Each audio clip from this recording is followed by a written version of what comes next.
Highland is 2-5, and they are 1-3 in the Suburban League.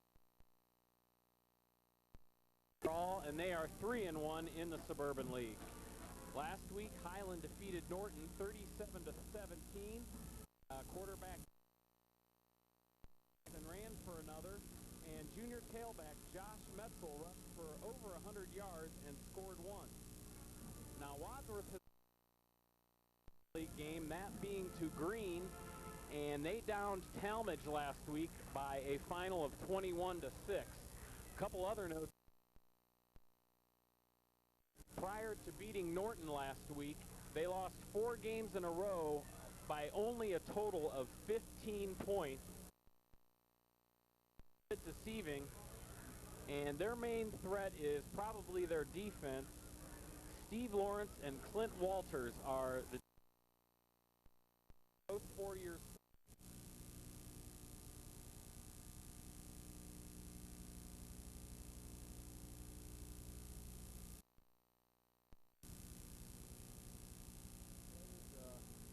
Run out onto the field, and Larry Varner probably has a few notes to give. One thing to talk about Highland, this is not the Highland team that Wadsworth has seen in previous years. For the decade of the 1990s, their record is only around the school this week, talking to the players, talking to the coaches. Nobody has taken Highland lightly. As you were saying, John, lost 4 games by 15 points. The 7-0 loss. They're an outstanding defensive football team, and that's where their strength is going to be, on defense. They're quick, they're good hitters, and you mentioned 54. He's considered to be a legitimate Division I draft pick. Clint Walters, number 19 linebacker, also very good. Look for this to be an easy game for Wadsworth. In fact, I was thinking that Highland might be the best 2-5 Division III school in the state. This is going to be the quarterback, Jake Brown, who's a double threat to run and pass. Scott Callahan, who's our statistician as usual, made a note that he's a point guard. And one, if you want to call it good thing for Wadsworth, but bad for Highland, their fullback, Jeff Price, hurt in the second half of the Norton game, and we saw him on the sidelines on crutches. One other interesting thing I want to mention, the coin toss, and the reason why I mentioned that is they won the coin toss in the first 7 games of this season. The odds of doing that are only 1 in 60. If Coach Dennison wants to take some time out, I'd suggest that he take his team captains and go to Las Vegas. He'd probably win some big bucks. Out of the locker room,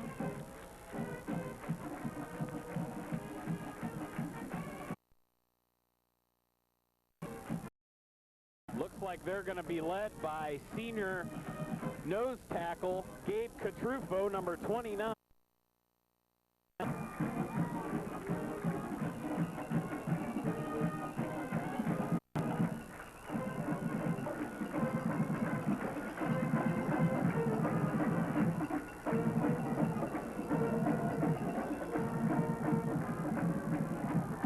John, I'll tell you one thing interesting.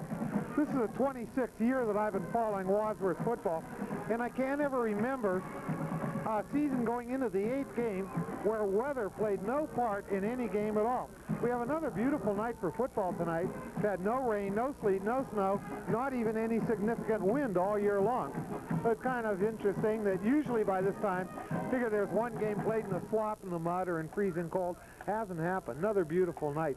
Field's in great shape, as you might imagine, with not much rain. Another interesting stat tonight, this is going to be Wadsworth's last home game, of course. They only played 4 home games this year in Arkwright Stadium as it is currently known. I was talking to Superintendent of Schools Chuck Parsons today, and he was telling me about the plans they have for the renovation of Arkwright Stadium. I can start it now, but it'll probably carry on into the game. What the Wadsworth school system did was get a group of about 20 athletes, community leaders, and so on to evaluate what should be done with the football stadiums at Wadsworth High School. Should they build a new one? Should they renovate Arkwright Stadium? And it was decided in the best interest of the community to renovate Arkwright Stadium. And The renovation is going to take place in several phases. Hopefully by next fall, the first phase will be done, which will be replacing the concrete bleachers, which you see on your screen now, with an entirely new facility. The stadium seating will be moved back a little further to allow a larger field, so there'll be a regulation-sized soccer field. So only football, soccer, boys, soccer, girls will all be played on a regulation-sized field. There'll be entirely new seats over there. The seating is scheduled to be seating for about 4,000 people.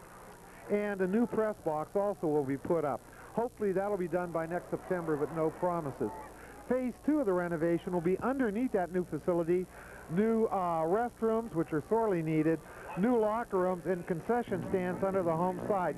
And finally, phase 3 down the road will be to take the side of the field where we're on, the student side or the visitor side or the bleacher side, and replace this also with a concrete facility seating about 2,000 people. The way the stadium is being designed, if the school system continues to grow, there's going to be provisions to put in another 2,000 seats in the stadium should the growth of enrollment and interest in football necessitate that. And so the total seating of the stadium in the not too far distant future could be 8,000 people. Also included in the renovations, there's going to be improved parking facilities. They're thinking about putting paved parking in, improved lighting, and there's also going to be all the facilities needed for the handicapped. So as you people look down the road to what's going to happen to Wadsworth football, I'll guarantee you they're going to have a very nice facility to play in.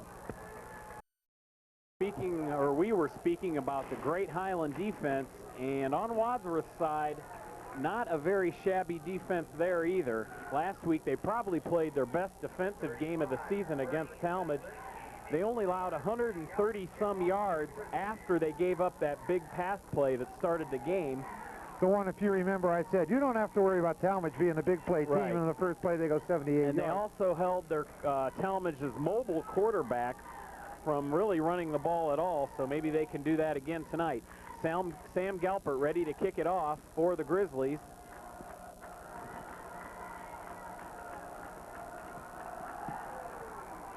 The line drive kick brought out to the 35-yard line, and that was returned by number 30 wide receiver senior Phil Annabale. About a 41-yard kick and a 16-yard run back. So Highland takes over in pretty good shape on their 35-yard line. And with their fullback out, you might watch for the quarterback to do more things, more passes. The quarterback is not what you call a great passer, but he does get the job done. Jake Brown takes the first snap of the ball game and pitches it around the end to Bernie Vendlinski of the Hornets. He gains about 9 or 10 on that play. They're going to give him 9, bring up a second one. Tim Wilkinson did a nice job on the open field tackle. That was a good play. Quick pitch. Get the Wadsworth defense thinking, well, what are they going to do next?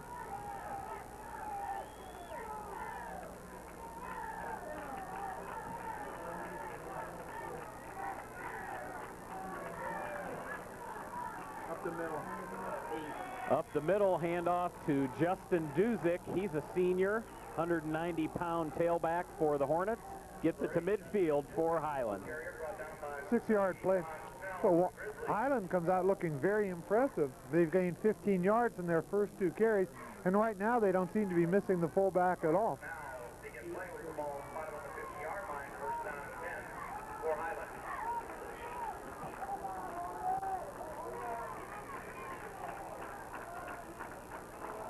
Highland looking to get the running game going right off the bat. Wadsworth did a nice job of stopping the Talmadge running game last week. Brown rolls right, intercepted. Tim Wilkinson with a beautiful cut-in to steal the ball from from Highland, and takes it across the 40 before he's knocked out of bounds. It was a real nice interception by Wilkinson. The pass looked like a sure completion, just a little odd pass for about a 5-yard gain. Wilkinson cut right in front of the receiver, intercepted the ball, and brought it back for 12 yards. And that's got to be a real disappointment to the Highland team. They were moving the ball very well on the ground, tried to pass it, don't work.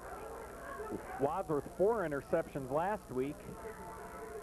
Now one to start the ball game off here. Hoover tries to get it to Gosser and throws it out of his reach. It'll be second down for the Grizzlies. Well, another thing interesting that occurred this weekend, somehow Wadsworth, a 4-3 record, managed to pop up in the computer rankings of all things, and they're ranked 5th in their region with a 4-3 record. And so on the line for Wadsworth the last 3 games, not only the Suburban League title, but also a shot at the playoffs. I'll talk more about that in a bit. Hand off to Lance up the middle, and he's wrapped around and brought down at about the 38 of the Hornets. For Wadsworth to make the playoffs, they're going to need some help. I mean, obviously they have to win out, but the 2 teams ahead of them that are not ahead of them by much are Barberton and Nordonia. If Barberton and Nordonia lose a game or 2, that could cement a playoff position for Wadsworth. So if you want to root for something, root for Hudson to win. They need those Division I points, and look for Barberton and Nordonia to lose. And number 2 in the computer points in their region, Revere, a team Wadsworth beat earlier this year. Hoover, straight drop back, finds Marino wide open, waits for the pass, takes it across the 30, down to the 26 of the Hornets. No one at all covering Marino. The thing that made that play go for the first down was a little stutter step that Marino made, faked the defenders just enough to cut through them and go through.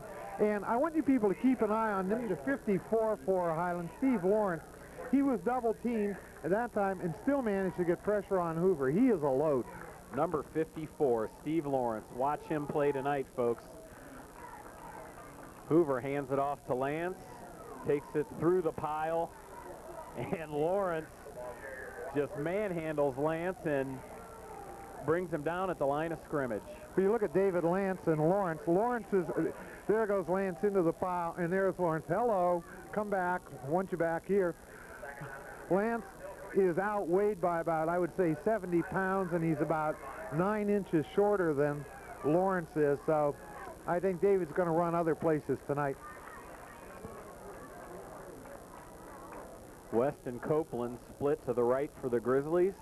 Hoover's going to roll to the right. And the pass was intended for Copeland, almost intercepted by Annabelle. And it's an incomplete pass. It'll be third down.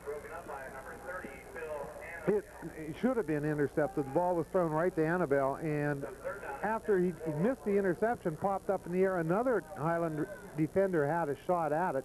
But be that as it may, it's going to bring up a 3rd and 10 for Wadsworth. So with the exception of that one passing play to Marino, they haven't really done an awful lot. They're playing against man-to-man coverage. No zone out here on the bottom. Osterlin now in at receiver. Hoover drops back, looking for Brink, overthrows everybody into the end zone. It's going to bring up a 3rd and 10 on about the 4th and 10, I'm sorry, on about the 25. It looks like Wadsworth is going to go for it. That's an awfully long field goal. There's no sense punting here, so look for another pass play of sorts to try to get to 10 yards. Galpert is kicker for Wadsworth. Sam Galpert is 2 for 4 on field goals this season. He made field goals of 25 and 31. Hoover rolling to the right. Copeland makes the catch and gets the first down as he's driven out of bounds. About the 12-yard line. A couple things to look at on this play. 14-yard pickup. What Hoover's doing is he's rolling away from the pressure, which effectively means rolling away from Lawrence.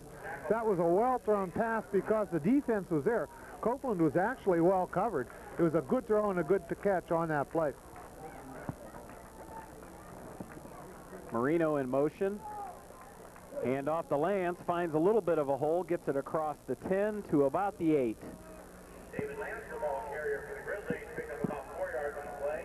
Adam Copeland runs that play very well for the Grizzlies, where he runs downfield, turns around and comes back, and he usually makes the catch and is brought out of bounds, but always for positive yardage.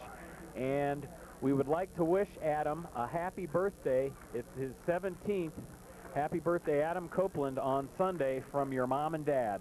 Only if you take physics next year. Handoff to Marino, crunches through the pile. Not much of a yardage gain on that one. We said at the top of the game that Highland's fort was defense, and they're showing it here. Wadsworth's big gains have come from passes. I don't think they want that to happen all night. They've got to establish some kind of a running game. So far, they've been running pretty much up the middle, which is the strength of the Highland defense. They're going to have to do something to loosen the defense up with the run, maybe pitches or counterplay, something like that. They've got to get their running game going. Hoover going all the way to the left. Finds Copeland, who dives for it, and just out of his reach on the far side of the end zone. Now we will see the field goal team. 7:03 left to go in the first. No score here at Artwright. It's going to be about a 26-yarder for Galpert. That's well within his range. I want to call your attention to the holder, Vujis. He's done an outstanding job this year on some extra point tries and field goal tries of getting some rather errant snaps down. So keep an eye on him. If off just a little bit, he'll get the ball there. Galpert's 5th field goal attempt of the year is up and through the middle for 3 points as the Grizzlies start out on top with just under 7 minutes to go in the first. 3-0 Grizzlies. Once again, the time that you people have been waiting for all week. I'm sure you've been asking yourself all week long, what happened to the North Lima Red Range, South Range Red Raiders? Well, I got some very bad news. Last week, they lost to Mineral Ridge 36-13. Mineral Ridge is a very, very tough school, but what that has done has pretty much knocked South Range out of the playoff picture. They're now ranked 8th in their region. They've got a way to come back. Tonight they play Berlin Center Western Reserve, and that's an away game, so that's going to be tough. But their big game next week is going to be Springfield. Not Springfield as an Akron Springfield, but another Springfield who is ranked in the top 10 in Division 5 in the state. South Range could get back in the playoff picture if they do manage to beat Springfield. So let's all root for the North Lima South Range Red Raiders, and hopefully they can make the playoffs.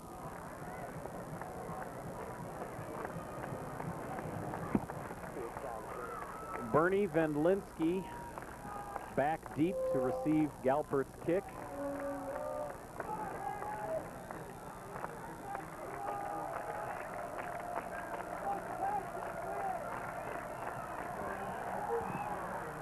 Nice end over end. Fielded by one of the up men, and very identical to the opening kickoff as it's brought to the 35 by Phil Annabale. 20-yard return on a kick. John Schnell was the tackler on the play. You know, we've been talking about the playoffs for Veer. It looks like they're in South Range. Looks like they're not going to be. Next year, they're going to a different format in the playoffs. This year, only 4 teams per region make the playoffs. Next year, it's going to be 8 teams per region make the playoffs. Handoff is to Bernie Vendlinski, gets it across the 45 before he's brought down. It's going to be a 12-yard gain in the first down. To continue on with the story of the playoffs, believe it or not, next year an incredible 192 high school teams in Ohio will make the playoffs. That's about 1 team in every 4. And because of that, they have to change the scheduling of the football season, and I'll talk more about that in a minute.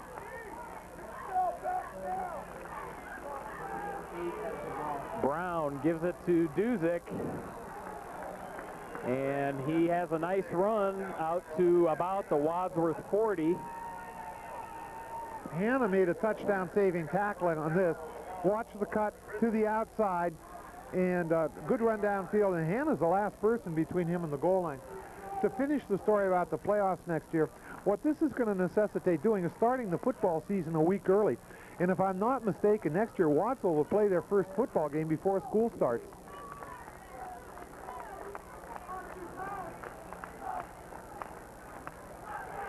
Brown gets it to Vendlinski, brought down by Jake McIlvain at the line of scrimmage. It'll be 2nd and 10, maybe 9. Good tackle here by McElwain, and I think this is the first time that they successfully stopped the running game all night. Highland's been running off some pretty big yards, particularly on first down, which makes it awfully easy to move the ball. So that brings up the 2nd and 9 on the 39. See if the Wadsworth defense can stiffen up a bit here. Don Cooper in motion. A pitch is fumbled. There's a flag on the play also. The flag is probably going to be a motion penalty on Highland. Bernie Van Linsky was the intended runner. He fumbled the flip pass or pitch to him, and a host of Grizzlies ran into him, but he did safely cover the ball. The penalties against Highland, I can see Coach Dennison saying decline it, which they certainly will because there's a 6 or 7 yard loss on the play. It probably was a motion penalty. I think what happened is the wide receiver to the bottom of your screen broke too early. And the penalty is declined.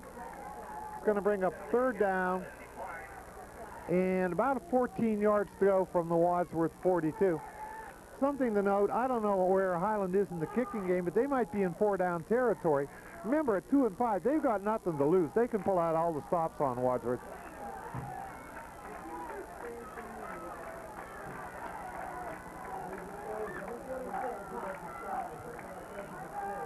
Handoff to Vendlinski.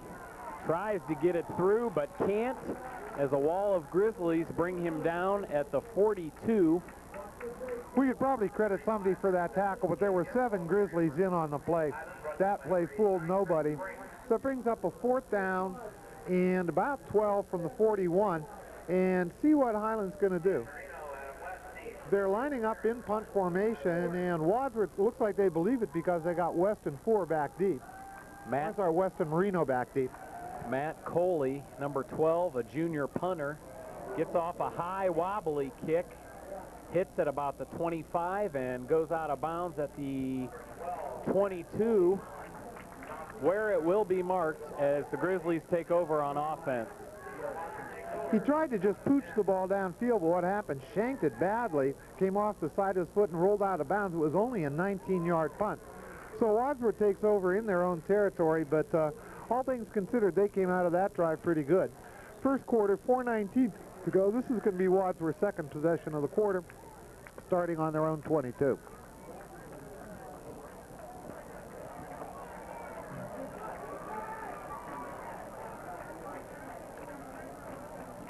Hoover gets it to Lance. Gain of about 3 to the 25. Lance just took the ball straight up the middle. Again, I'll say they're not having an awful lot of luck with the middle of that line. Lawrence is anchoring that thing. So I don't look for Lance to gain a lot of yards right up the middle. They're going to have to do something, throw some kind of wrinkle in, or no go. By the way, Hoover is ranked, I think, in the top 10 quarterbacks in the area in terms of yards passing. He's got almost 1,100 yards. Pass to Copeland is complete to the 35. 10 yards. And that'll be a first down for the Grizzlies. Nice fake by Hoover, set that whole thing up. Quick fake and then a pop over the middle. Actually, the defense was very good. Copeland got hit the instant he caught the ball. Did a good job of hanging on. Grizzlies with 3 first downs, all passing so far tonight. Mike Hoover's just shy of completing 50% of his passes on the season, and he completes another one to Brink. And it gets to about 46 of Wadsworth. That pass Brink hung on to, but if he didn't, it might have been pass interference because he was hit, looked like a little bit before the ball got there. Of course, it's all academic. You catch the ball, what's the difference? So brings up a 1st and 10 for Wadsworth on the 46. Their 4th first down, all passing. Nice job by Chris Brink to hang on to that one. Hand off to Lance. Gets it almost to the 50-yard line. Gain of about 3.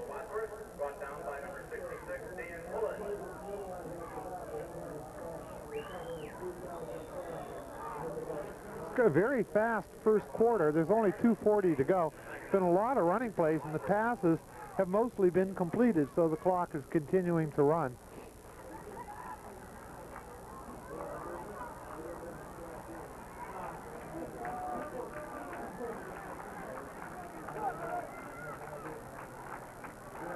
Hoover screen to West, and in and out of his hands for an incomplete pass. It'll be second down or third down and 6 for the Grizzlies. Watch this, just stand up and pop. This is almost a lateral, which is why you'll see West fall on the ball even though it was an incompleted pass in case they ruled it a lateral.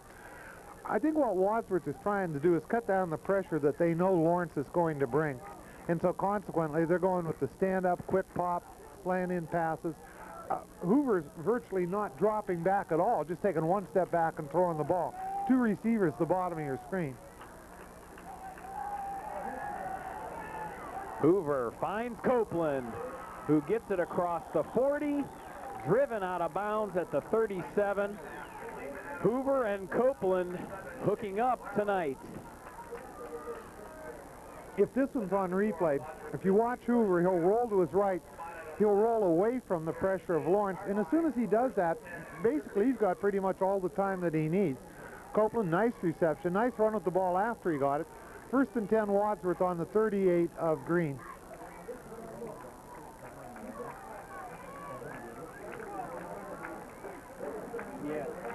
Hoover hands it off to Lance. He's tripped up at about the 33. John Schnell in at fullback on that play. Now he'll come out as Marino's back in. Here's the handoff.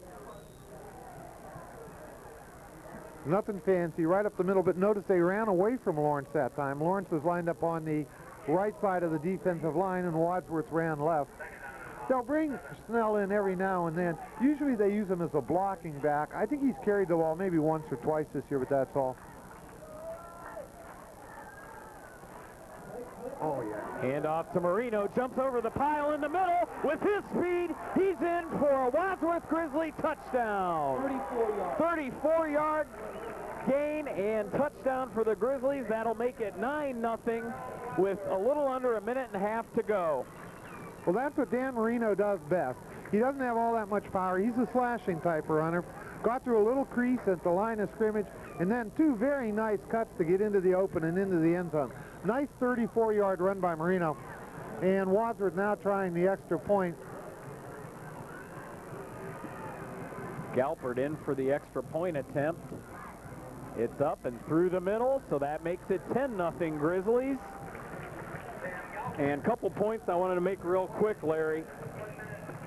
Number 78 on the offensive line for the Grizzlies is sophomore Evan Gosser. He is the younger brother of Ryan, the wide receiver senior, and he's doing a really nice job of containing Lawrence and keeping him away from Hoover. I think contain is about the best word that you can possibly use. Nobody's going to stop him. About all they can do and hope to do is neutralize him. And I'll tell you, that's an awful big job to put on the back of a sophomore. But like you say, so far the younger Gosser seems to be doing a pretty good job of it. So that's a bright note for the future. Looking around the Suburban League, see what's happening tonight. The big game of the week, of course, is Revere at Green. There are 4 teams tied for first place in the Suburban. Revere and Green are 2 of them. So the loser in that particular game is out of it as far as conference championship is concerned. Norton is at Cloverleaf, and that's one of those where somebody has to win the game, but nobody knows who. Kind of root for Cloverleaf in that one if you want Wadsworth to make the playoffs. Copley is at Talmadge, and you would have to expect Copley to be the favorite in that. They, with Wadsworth, are the other 2 teams which are tied for the Suburban League. Galpert kicks a ground ball this time. Again, fielded by Annabelle. Looks for room around the right. And again, gets it to the 35. 40-yard kick, 15-yard return. And I think the Highland Hornets have pretty well staked out that 35-yard line as their own. There have been 3 kickoffs, and I think that's where the ball has ended up all 3 times. Phil Annabelle, a nice player for Highland. Last week against Norton, he caught 4 passes for 122 yards at wide receiver, and he also made 3 interceptions as the Hornets ended a 4-game losing streak.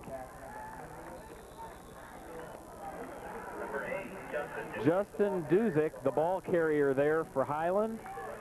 Nice gain for a first down for the Hornets. Gets it to about the 46. It's an 11-yard pickup, and I'm really impressed with the amount of yardage that Highland's been able to pick up on first down. Those quick hitters or the sweeps, they're running the ball for big yardage virtually every first down play.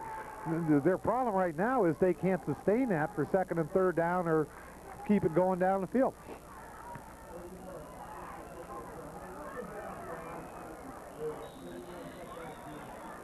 Highland offense trying to fool the Grizzlies, but nothing doing. The ball was just ran up the middle before the whistle blew. Really a gain of about 1 or 2 at 2nd and 8. We're going to run out of time here in the first. They may get off one more play. There's 30 seconds to go.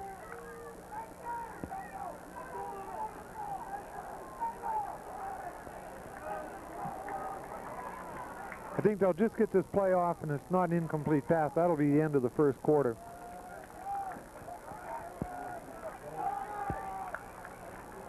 Another running play, fumbled, Wadsworth ball. Recovered by John Schnell, linebacker for the Grizzlies, right at midfield. The Grizzlies will take over, and they will get one play off before the first quarter ends. There's the snap. Ball carrier goes in. And there's the ball loose on the ground. There's John Snell just doing exactly what you could, diving on the ball, rolling over, protecting it with his body. And that's the second drive that Highlands had stopped because of turnovers. Without those 2 turnovers, this would be a much closer ball game. Watch for a big play now right here. They might try to go for it all with 6 seconds to go in the first quarter. Fake handoff. Hoover fumbles it, but it's recovered nicely by the Grizzlies. Take a guess who was in on Hoover. That was David Lance, who jumped on that fumbled snap. At the end of the first, it's Wadsworth 10, Highland nothing. It was Josh Busen on that caused that fumble by Highland, and John Schnell who recovered it. So nice job by the Wadsworth linebackers. And Lawrence, Steve Lawrence did get a piece of Hoover that time, causing him to fumble it. And that was nice alertness by David Lance to just pounce on it and keep the ball on Grizzlies' side. A very big piece of Hoover. To continue on what Wadsworth opponents are doing tonight, Hudson is playing at Stowe. If you want Wadsworth to get into the playoffs, you'd want Hudson to win. Wadsworth needs all the Division I victories they can get. Cuyahoga Falls is playing at Barberton. Root for the Falls in that one. You want Barberton to lose. And Medina, which is at this point 6-1, lost only 1 game by 1 point, but not in the playoff picture in Division I, is at Brecksville. So that's what the other teams in the area are doing. Okay, as far as Wadsworth is concerned, Scott Callahan gives us the stats for the first half. They had 36 yards rushing. Hoover was 5 for 10 for 60 yards passing. They had 5 first downs, and of course they scored the 10 points. First play of the second quarter is a draw play to Marino, and there was nobody in the middle of the field past the line, and Marino almost got away with that one, but he got it to the 45 in Highland territory. Wadsworth first down, 13-yard gain. And I'm amazed that Marino didn't pick up more than 13. He busted through that line. He was so wide open, there wasn't a defender within 10 yards of him. However, the Highland defensive backs recovered nicely and managed to contain it. So it's going to be a 3rd and 6 for Wadsworth. Yes, I mistakenly said first down, but it's a 3rd. Hoover going to pass, finds Copeland at the 35 of Highland. Now it's a first down. That time they kept Marino in to block, and he did a good job of blocking Lawrence to give Hoover the time to throw.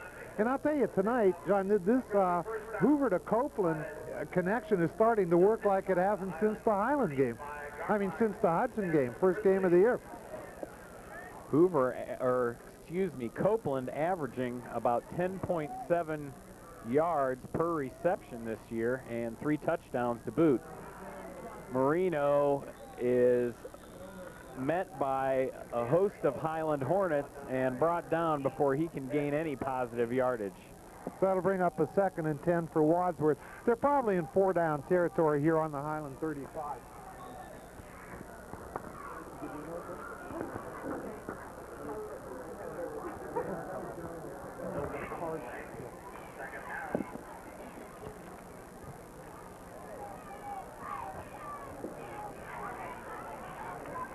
Second and 10 for the Grizzlies. Pass to West as he's wide open. Matt West gets it to the 25 as he's pushed out of bounds. I was watching West and Copeland down here, and they ran a little crossing pattern, and I have a hunch that everybody is kind of concentrating on Adam West. I mean, on Adam Copeland, and therefore West was in the open.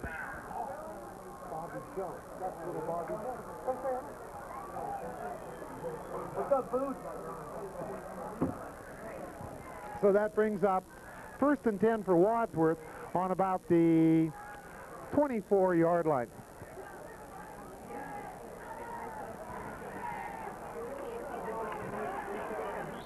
Handoff to David Lance on that play.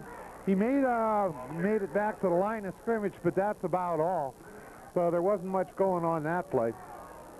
Brought down by number 73, Jim Coolin. And here we go again. And notice he was pretty much stopped back of the line of scrimmage. Managed to just dive forward to the line of scrimmage. So it's going to bring up a 2nd and 10 on the 25. And once again, Wadsworth has had their success tonight passing. They've had a couple runs, but not many for good yardage. So look for the ball to be filled, in the air to be filled with footballs this time. Osterland and Copeland right. Hoover looks left to throw, finds Marino in the end zone. Intercepted. I think they're calling it in the end zone. Number 1, John Chupka, a sophomore for the Hornets. Very well designed play. Hoover's under a little bit of pressure, rolls away from it. Marino at this point is about 5 yards behind any of the defenders. And what happened, Hoover just didn't put enough air under the ball because Hoover was open.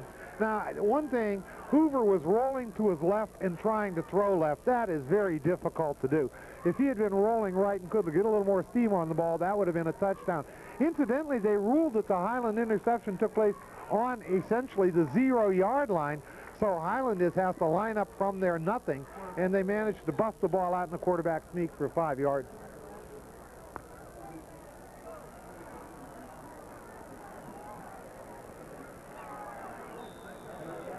.9:20 to go in the first half. A couple player changes being made by the Hornets. This is not a spot where you want to be. 2nd and 5 with 95 yards to go against the Wadsworth defense. So hopefully if Wadsworth can pin them down deep, they'll have plenty of time to put another score in the first half. The ball is run up the middle by Justin Duzick, and he was knocked around a little bit before he was brought down just across the 5. That was Vendlinski. Jeff Hanna on the tackle for Wadsworth. 3rd and 3 for Highland. Spot them here. They're going to get the ball in excellent field position. I want to say this is the first big play of the game. It would be real nice if Wadsworth could manage to pin Highland down this deep in their own territory.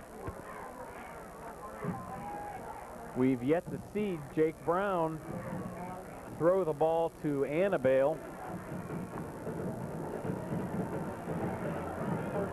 And Highland does get the first down, it looks like. Spotting the ball on the 12-yard line. Just a handoff, sweep right. And there's Meninsky carrying the ball. Got about 5, 6 yards on the play. Enough to get him out of trouble and give Highland a 1st and 10 on the 12-yard line. Clock continues to run. With all these running plays, I'm not surprised Highland hasn't thrown it down there. We got 7 minutes, 50 seconds to go in the second quarter. Whistles blow before the ball is handed off.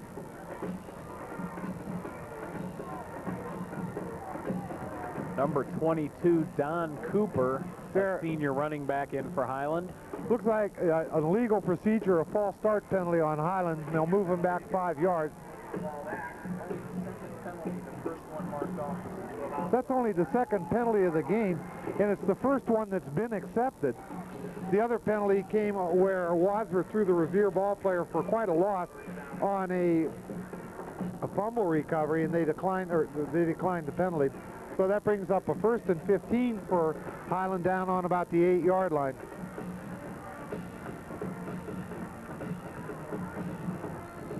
And again, the ball is run up the middle. A lot of times tonight, Highland has handed the ball to a running back as he runs up the middle. The quarterback and the other back run to the left or right. Once again, Highland's in a real difficult position. What are you going to do on your own 8-yard line? Just hand it up the middle and see what you can get. There's a pickup of about 4 on the play, but it still brings up a 2nd and 11. I don't know whether Highland's going to take the chance to throw, knowing they can't run it out, or they're just going to play it safe.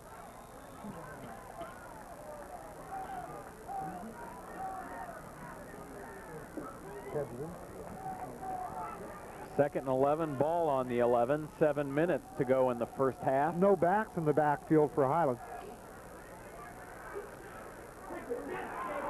Jake McIlvain almost picks off Brown's pass. And if he had, I mean, it was just walk into the end zone. I hope they have this on replay because it was a very gutsy call. If it had worked, it might have gone a bit, but McIlvain almost had himself the easiest 6 points of his life. Didn't quite happen.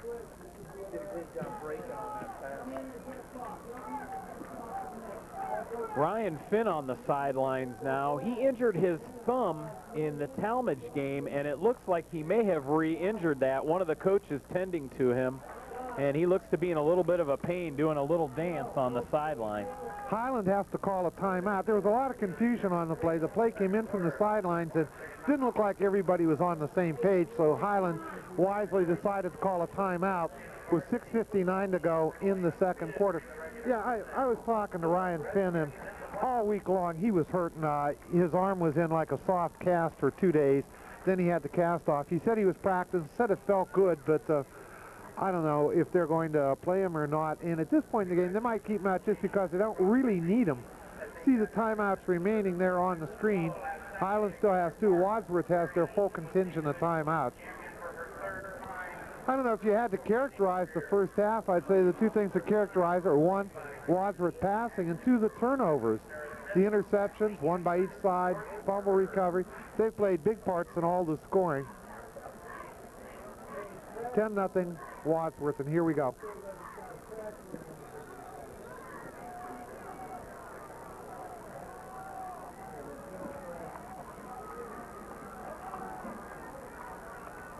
Brown rolls to his left, finds Annabelle, and it's complete and fumbled and recovered by Josh Busen. I'll tell you, the Highland fans are not happy. They thought that the whistle should have been blown on the play, but it was a nice catch by Annabelle, nice run. Then when he was hit, the ball came loose. The question was he down or not? Referees ruled not. McCarthy made the hit that jarred the ball loose, and then Wadsworth recovered the fumble. Busen recovering.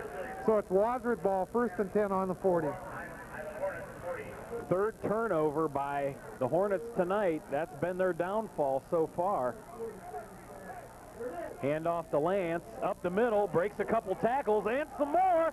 Finds some running room to the 20, gets a block by Gosser. He runs it into the end zone and falls flat on his face. There's a flag on the play. If they're calling this an illegal block, I don't buy it. I thought that Gosser did just a great job of screening off that play. Let's see what they call. Watch this now. Okay, there's the fake. Now Lance looks like he is stopped a couple times, breaks out right here, now breaks to this side, a good block there, and now he's on his way. And if you can see, they're going to call a penalty on Gosser for an illegal block. You can't see anything happening there. I just don't buy it. That was a very poor call. How is that an illegal block? I could see from up here he cleanly blocked to the front of his body. It had nothing to do with the play. Well, the point is Gosser was clearly in front of the Highland defender. He wasn't throwing a block. He was just basically screening, getting in the way, and they called it on Wadsworth. That is not a good call. And that brings up a 1st and 10 for Wadsworth. They're still in very good position on the 20-yard line, but that nullifies a great run and a touchdown for Wadsworth. David Lance, an excellent job breaking tackles, squirting out of the mess that was in the middle of the field. Gosser gives him a clean block, and Wadsworth is brought back to the 20. Same play. Lance again trips up a tackler, takes it across the 10. First down, Grizzlies inside the 10 of Highland, so maybe they'll get those 6 points back right here.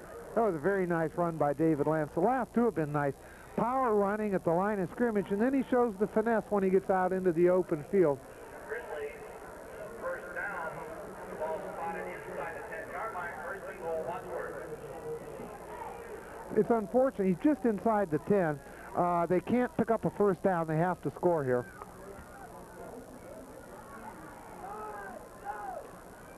Again, Lance gets the ball, and he is drilled at the line of scrimmage by who else? Steve Lawrence. I think Lawrence is basically 90% of their defense between the pressure he puts on the quarterback and the way he handles the running back. The thing is, if he gets loose, he is so big and he is so strong that the much smaller running backs for Wadsworth just don't have any chance against him. So Lance actually lost a yard on that, so it's going to bring up a 2nd and 10 from the 10-yard line.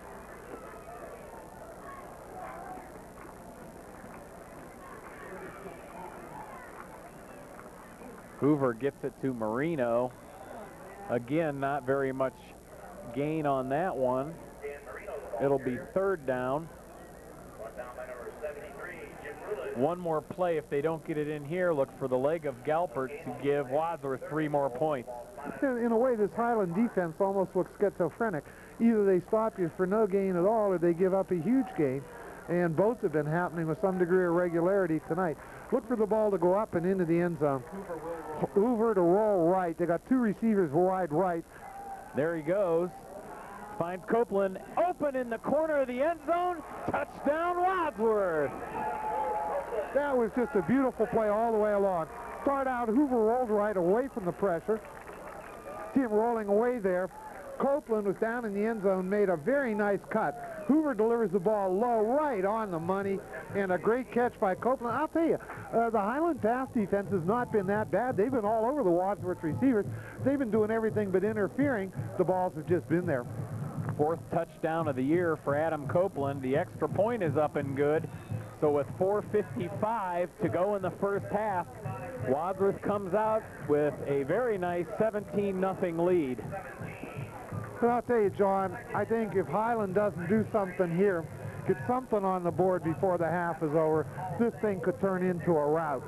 Highland's noted for their defense. They haven't got that explosive type offensive team, and I don't know how they can come back from 17 down. If they get any further down, this is probably over. But don't count Highland out. Turnover or 2, everything's going to be fine. Nice shot of the ref's feet there. Thought we'd add that in for you here on Channel 16, WCTV.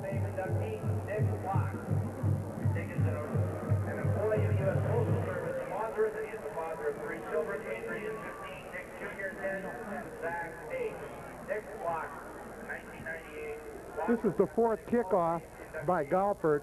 The first 3 have been kicked to Phil Annabelle, and all 3 of them have ended up on the 35-yard line. So let's see if this is another kick to Annabelle that winds up on the 35-yard line.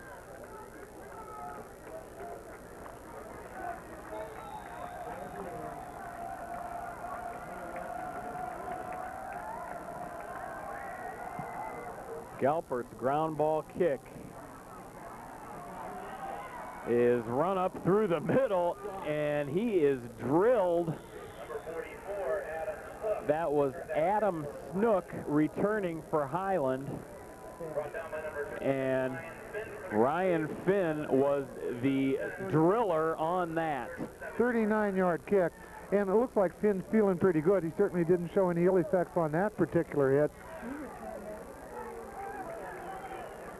We've got 4:48 to go, and Highland has a 1st and 10 on the Wadsworth 37-yard line.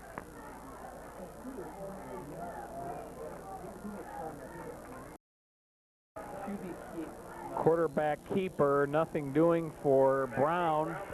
It'll be second down for the Hornets. I don't know what that was supposed to be. It kind of looked like a busted play. Nothing ever developed there, but a yard was picked up, so that brings up 2nd and 9 for Highland. About a yard of play makes it second down and 9.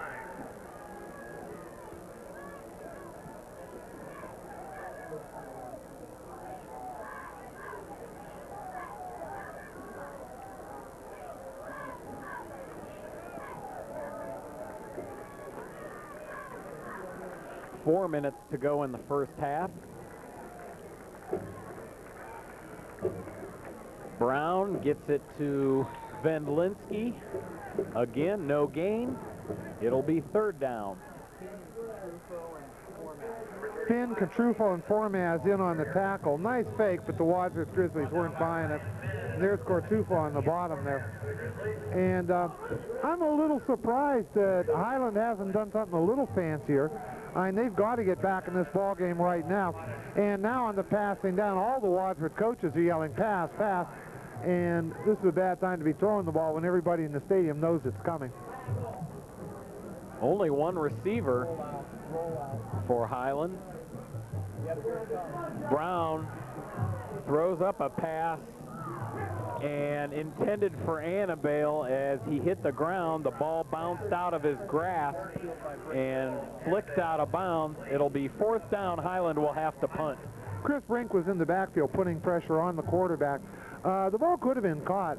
It just was laid out there a little bit soft, but brings up a punt for Highland. This will be the second punt of the ball game, both by Highland. And back for Wadsworth is, I think, Dan Marino.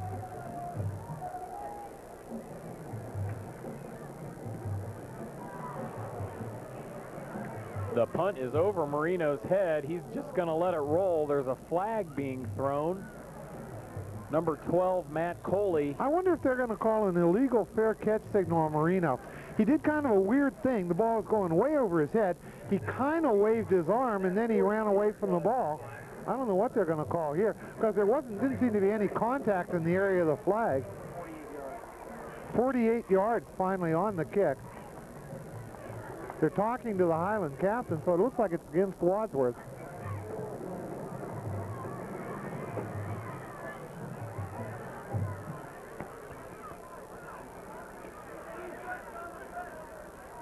Still talking it over. Number 52 for the Hornets, Bart Norton, a sophomore lineman, conferring with the refs and the Highland sideline.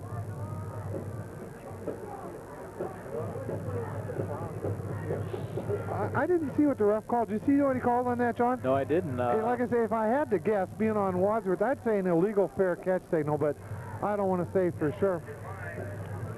Penalties declined by the Hornets, so it's first down Grizzlies. Ball on the Wadsworth 21. 3 minutes to go in the first half.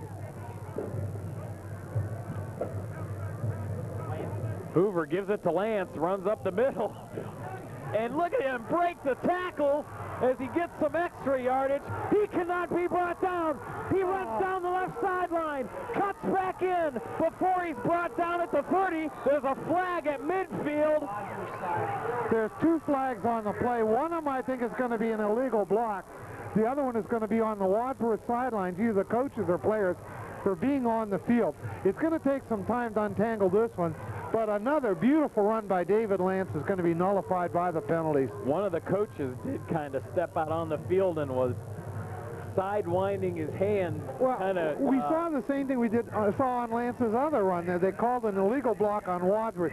To be perfectly honest with you, I wasn't watching for the block. I was watching Lance run the ball, and the block took place, or the ostensible block, far behind that.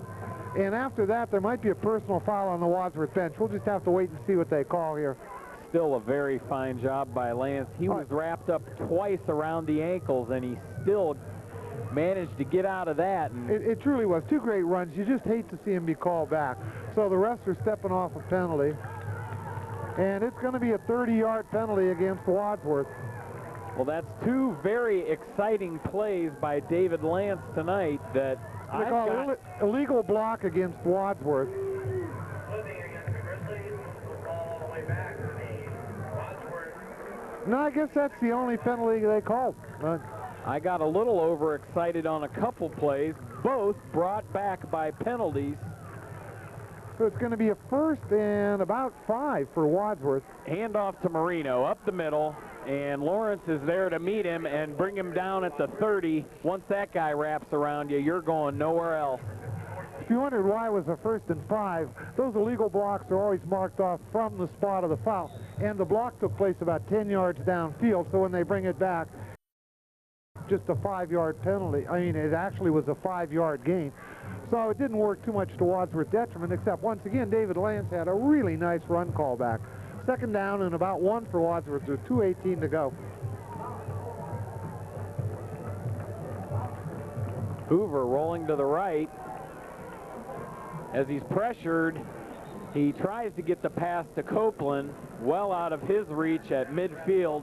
It'll be 3rd and 1 for Wadsworth. Statistician Scott Callahan just whispered in my ear, do you think they're going to try to run out the clock or they're going to try to score? Well, I think that answered the question pretty well. 2:06 to go. Wadsworth on their own 30-yard line. Though I'll tell you, it wouldn't surprise me if they just picked this up and then ran the clock out. Try one shot, not a bad deal. And when Copeland came not open, I think Hoover just basically threw the ball away. Hoover keeps it himself, and I think he got the first down to the 32.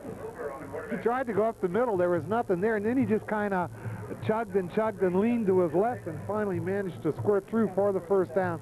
So Wadsworth down for the night, and there's going to be a timeout Wadsworth. With 2:01 to play, that'll be Wadsworth's first time out. And I think what the coaches are probably going to be talking about is this. Okay, we got 2 minutes to go. Do we want to score? Do we want to protect the ball? Do we want to run out the clock? How are we going to do it? Make sure everybody's on the same page. November 17th from 7 to 8 p.m. Look for your sign-on forms in your classroom. For more information, be sure to watch your local cable TV station, WCTV, or contact John Kermuglia or Jason Free. That's Wadsworth Youth Wrestling League. This hasn't been a penalty-filled game. There have only been 3 penalties in the game. One of them, well, there have been 4. One was declined. The one on Highland was down on their own 10-yard line, moved it back to about the 5. The 2 on Wadsworth were both on phenomenal runs by David Lance, and they are both illegal blocks, blocking from behind. And you got to feel sorry for Dave, all the yardage he's lost on those 2. Hoover, as Lawrence is double teamed, finds Copeland open. And again, one of those catch it and go out of bounds type plays, which Copeland and Hoover click so well together on. Looks like about a 15-yard pick out to bring the ball out to the 46-yard line. That'd be a 14-yard pickup. You're right, Hoover and Copeland have been working together very well tonight, and it's all the same play. Hoover rolls right, Copeland goes out to his right, cuts towards the sideline. Hoover just lays it in there. Hoover looking for a brink, and it's thrown out of bounds over the head of the intended receiver, Chris Brink, tight end for the Grizzlies. On that play, Lawrence was coming, and it might have been that Hoover heard footsteps and just kind of cut the ball loose because it was overthrown. Mike Hoover, 9 for 17, 105 yards. Down, and we still have a whole half to play. Can you have a whole half? I guess yes. So. Yeah. In football. Hoover going the left this time, finds Copeland, jumps up, makes a spectacular catch at the 42 of Highland.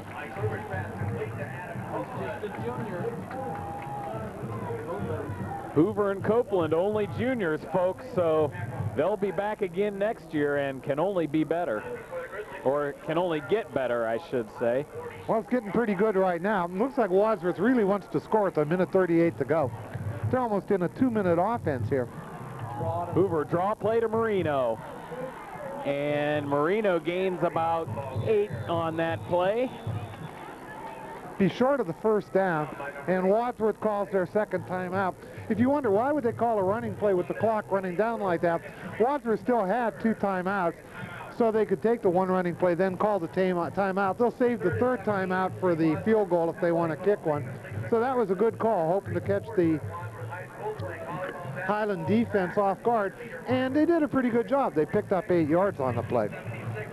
You know, you're just talking about the junior.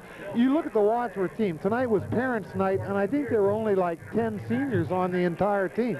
When you look at the offense and think who they got coming back at the skill positions, they've got Hoover, and they've got Copeland, and they've got Brink, and they're all coming back.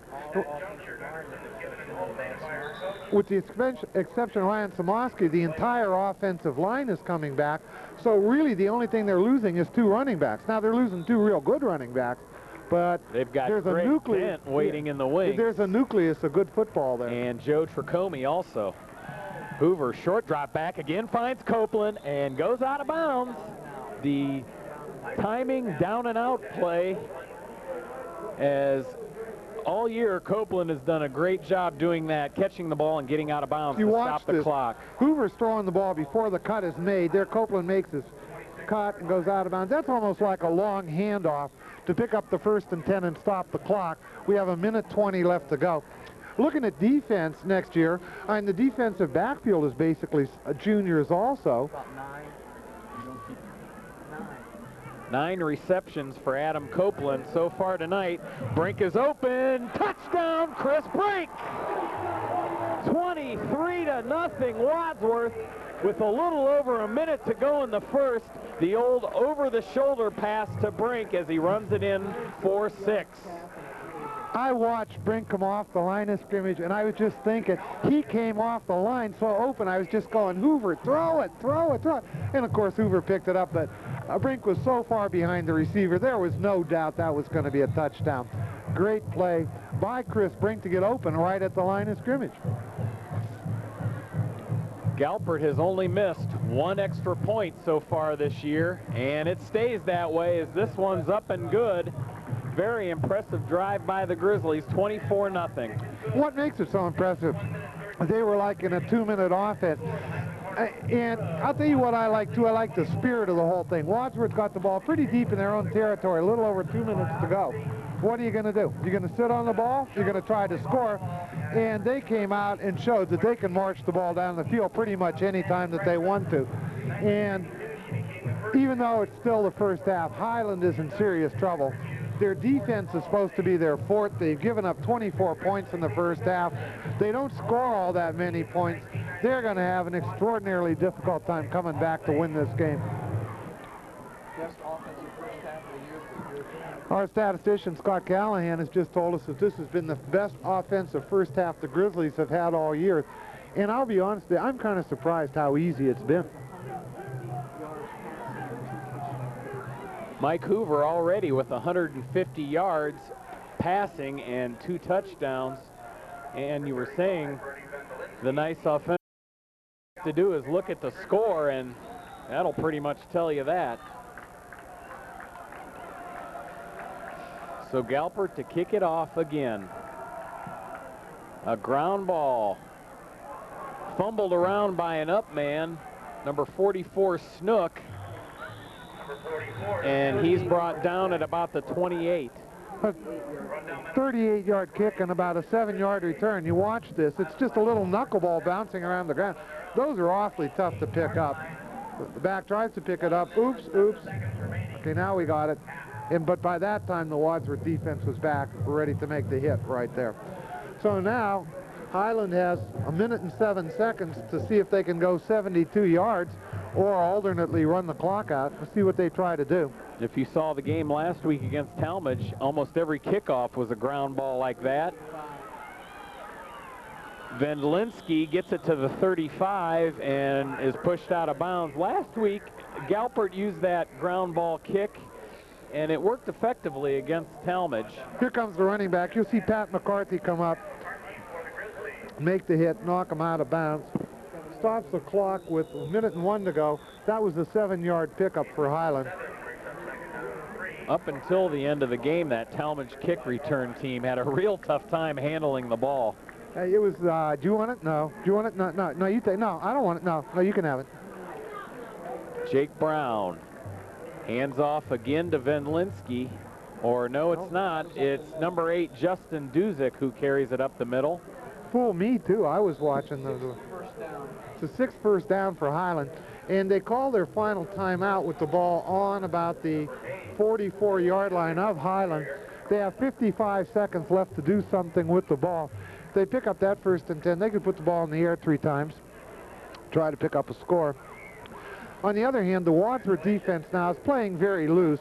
I'm sure if this were a close game or they weren't looking for the pass, there had never been that much of a gain on a running play up the middle. But they're all back. They'll say, we'll give you 5, we'll give you 10, but we're not going to give you 40 or 50.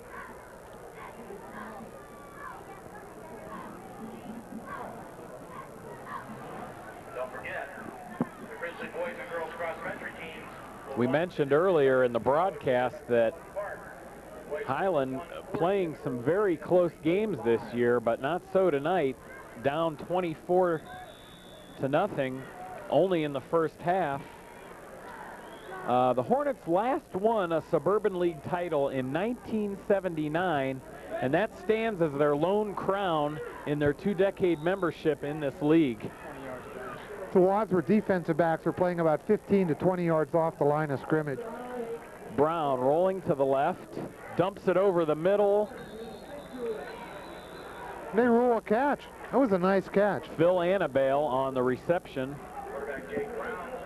If you watch this rollout, the Wadsworth defensive backs are laying way off. This is going to be about a 12, 14-yard pickup.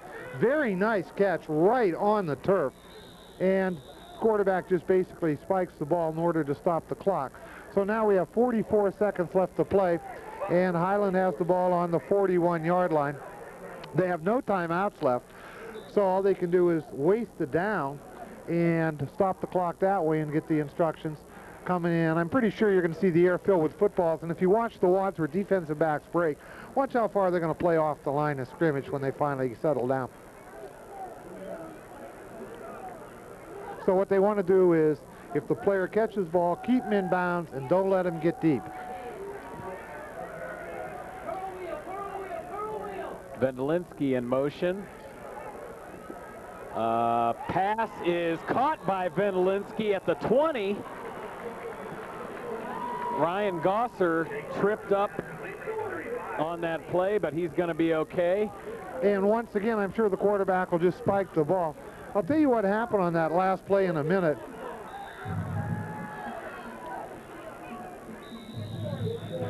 Gosser was taken back, driven off the ball. It was a long throw for the quarterback, and when Gosser made his cut to try to come back up, he lost footing down there, and that's what allowed the pass to be completed. If he hadn't, I don't think it would have been. That was a 23-yard pass play, and after spiking the ball, Highland will have a 2nd down and 10 to go on the Wadsworth 19 with 36 seconds to play. Annabelle's down the bottom of your screen there, number 1 wide receiver. Brown looking, Finn pressuring, caught by Nathaniel Blower. 28 seconds to go. He is forced out of bounds. We'll see where they spot the ball. It's only about a 6-yard pickup, so that's going to bring about a 3rd and 4 for Highland on about the 12-yard line of Wadsworth. So if they want to preserve the shutout, 2 big plays right here. If they can't punch it in, they do have a good kicker. Brett Cowan, number 11, made a 40-yard field goal. They will try for the touchdown. Brown tries to throw a zip pass to Annabelle, incomplete. The quarterback was looking right, but there's real good coverage on the right-hand side by the Wadsworth team. So basically what he did was go to an outlet receiver. The ball was incomplete, but I don't think it really mattered because he would not have been there for the 1st down anyhow. So it's going to bring up a 3rd and 4. I thought it was 4th and 4. 22 seconds remaining. My mistake, 3rd and 4. Lower's back in the game at 29. I said Annabelle, the intended receiver there. It was 32, Rick Lappert.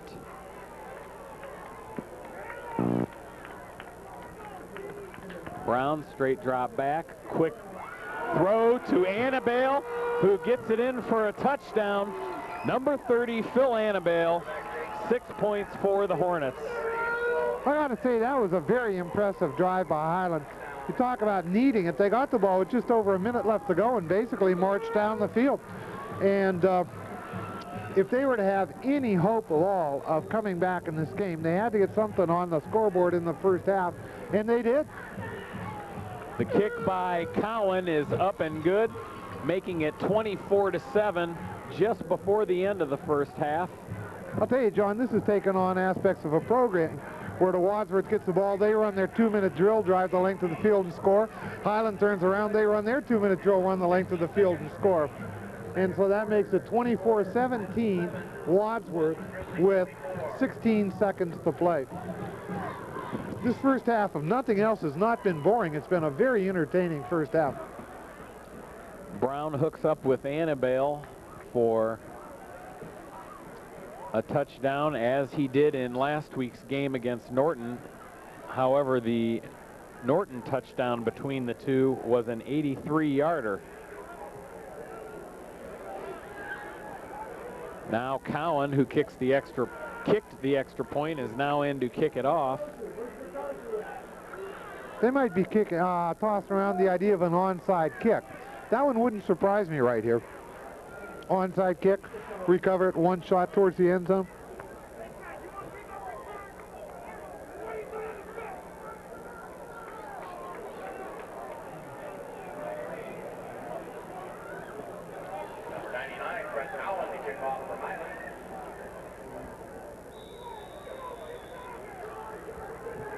Marino and Goss are back for the Grizzlies, and they do kick it deep.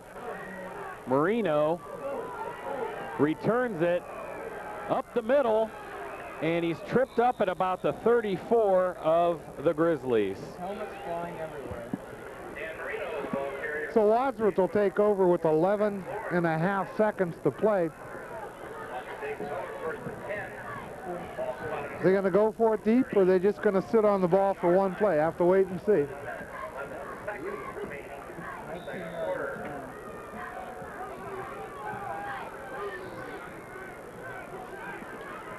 Highland's playing a normal type defense. Hoover's just going to take it down on one knee to end the first half. So they'll go into the locker rooms. Highland making a late score there to make this contest a 24-7 matchup. Grizzlies leading. Don't forget, pick up those 50-50 drawing tickets. The jackpot is over $700. We'll be making the award presentation sometime in the third quarter. Band getting set to come out on the field. We'll be back for the second half with all the stats and other information. You're watching Wadsworth Grizzly football on WCTV's Channel 16.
Hi again, everybody. We're just about ready for the second half, and we have a very special guest tonight, former Wadsworth Grizzlies standout and now Penn State lineman Bob Jones. And Bob, we just want to ask you how your experience has been so far at Penn State. So far, my experience has been great. I couldn't be happier. I'm at a Division I college, was playing for Joe Paterno, and so far, it's been the best. You know, we got the #1 academically, we're the #1 school in the nation for the graduation rate, and our team's coming out. We're ranked #9 right now, but I think we're going to keep moving on and get up there to the Rose Bowl this year. Well, you guys are off this weekend, so that's why you're back in town. What do you think about this Grizzly team here that you see tonight? Very impressive. Got a 7-24 score here, and they look pretty good. They look tough. Okay, Bob, we wish you the best of luck, and we really appreciate you taking the couple seconds to stop by and talk to us. No problem. Thank you. And we're going to go down to the action now. In action there is Wadsworth received the second half kickoff, got the ball out to the 32-yard line, and there on the first play from scrimmage, David Lance picked up about 12 yards for a 1st and 10. To bring you up to date, scores 24-7. Wadsworth went up 24-0. A couple of big turnovers, interceptions helped them a lot. And then Highland came back to score their only touchdown with about 12 seconds left in the first half on a really excellent drive of about 72 yards. Wadsworth received the opening kickoff, and here we go. Hoover gets the pitch, goes around right, brought down at the 48. Larry, real nice to see Bob Jones, and really like to thank him for taking the time to talk to us for a minute. Well, I think the thing about Bobby is, you know, he's a gifted athlete, great football player, great wrestler, but having known him in school, in fact, knowing all of Ron Jones' kids, I taught them all, they're really nice people, and I think in the long run that counts more than athletic ability. So I wish the best of Bobby, and not only that, but all the other great kids that I've had that have played football. 2nd and 8. Hoover short drop back. Quick pass to Copeland. His defender overran him in front of him, and he's knocked out of bounds at the 35. I got some stats for you here in the first half. For Wadsworth, 99 yards rushing, 150 passing, for a total of 249 yards and 13 first down. Wadsworth has 2 penalties for 25 yards, and they had 1 interception. Some numbers down here, though, that are going to get your attention because we're having records set here tonight for Wadsworth.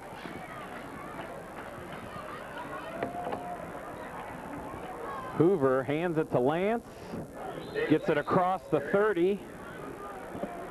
Now, Dan Marino ran 7 times for 60 yards and 1 TD. David Lance had some really great runs called back because of penalties, but listen to this. So far through the first half of the 8th game of the season, Mike Hoover has passed for a total of 1,220 yards, which is only 84 yards short of the single-season record for passing for Wadsworth. He may surpass that tonight. He's 12 for 20 at 150 yards and 2 touchdowns. Hand off to Lance again, breaks through the line and almost gets it to the 20. Great blocking by Brink and Goss. Nice job by Brink and Goss are blocking on that play. More records. Adam Copeland, our birthday boy this weekend, has 9 receptions for 91 yards and 1 TD. At the end of 8.5 games, it gives him 42 receptions, which sets a school record for pass receptions for a season, eclipsing Scott McMillan's 40 receptions, which happened maybe about 5 years ago, something like that. So the Wadsworth team really is on a roll tonight. This time Marino gets the give, and he gets nowhere as Big Steve Lawrence is there to make the tackle. And a couple plays ago, Larry, I noticed Copeland was running that, what do you call it? Down and out pass pattern, and the defender was playing that pattern, and Hoover read that he was playing it and went ahead and threw it to Copeland. This time Osterland gets the ball, gets around the right. Nice speed and nice gain there by Ben Osterland. First catch of the year for Ben Osterland. I got to wrap up the stats and get back to the action here because the game's going on without me. For Highland, they had 85 yards rushing, 85 passing, for a total of 170 yards, 8 first downs, 1 penalty for 5 yards. But the killer for Highland, they turned the ball over 3 times on 1 fumble and 2 interceptions. So that wraps up the stats. 9 minutes to go in the third. Handoff to Lance. Brought down hard by Justin Duzick. And I want to mention one thing, again, with regards to the stats. Doesn't take into account 2 fine runs that David Lance had that were called back because of penalties. But Wadsworth is down there knocking on the door again. They've got a 2nd and goal from the 6-yard line. And if they can punch this one in, it kind of, well, it does nullify Highland's fine effort at the end of the 2nd quarter and could pretty well put the game out of reach.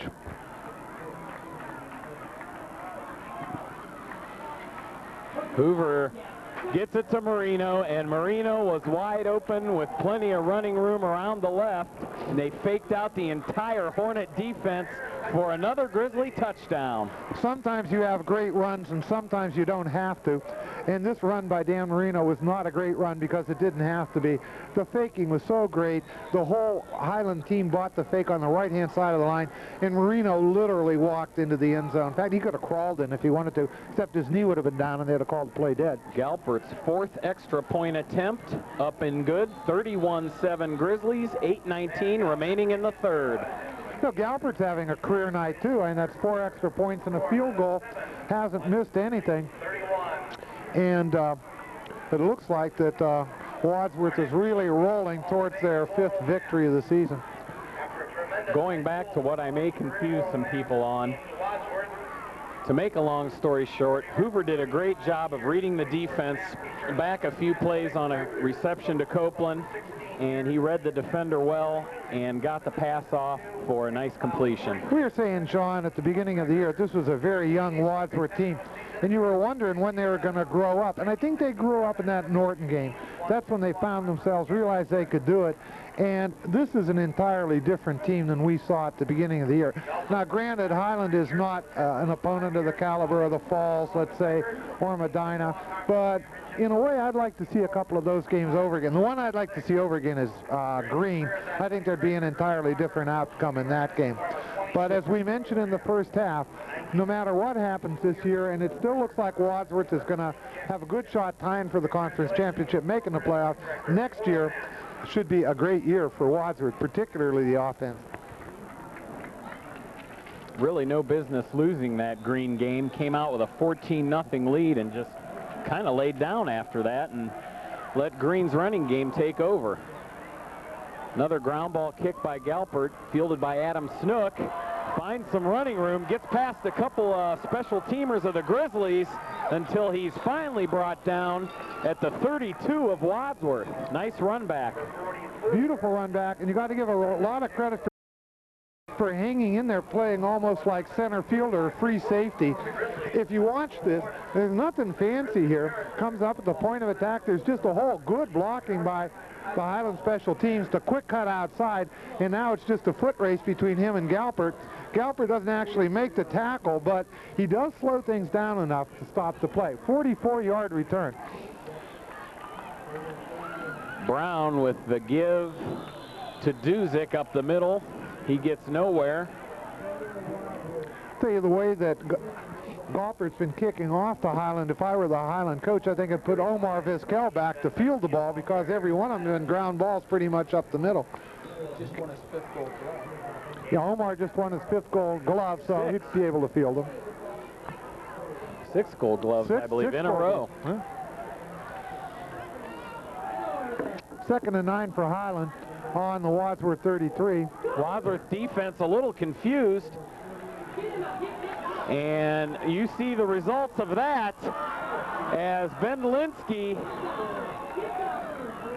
gets the ball inside the 5 for the Hornets. Wilkerson made a touchdown-saving tackle there. Just, you watch this, the Wadsworth defense is confused. They weren't set at all. Highland didn't do anything fancy, but when he cuts the ball inside, there just aren't any defenders there. Now you watch Wilkerson come over right there. Nope, that was a missed tackle. Here comes Wilkerson. Just a diving stop and manages to bring the ball carrier down on the 3-yard line, saving a touchdown. So it looks like Highland's not about to roll over and play dead. They want to make a game out of this yet. Quick handoff. Number 8, Justin Duzick, the ball carrier. Will Height and Delnos running into the game. Took the ball into about the 1, so it's going to be a 2nd down and 1 yard to go for Highland. Wilkinson and Catrufo come out.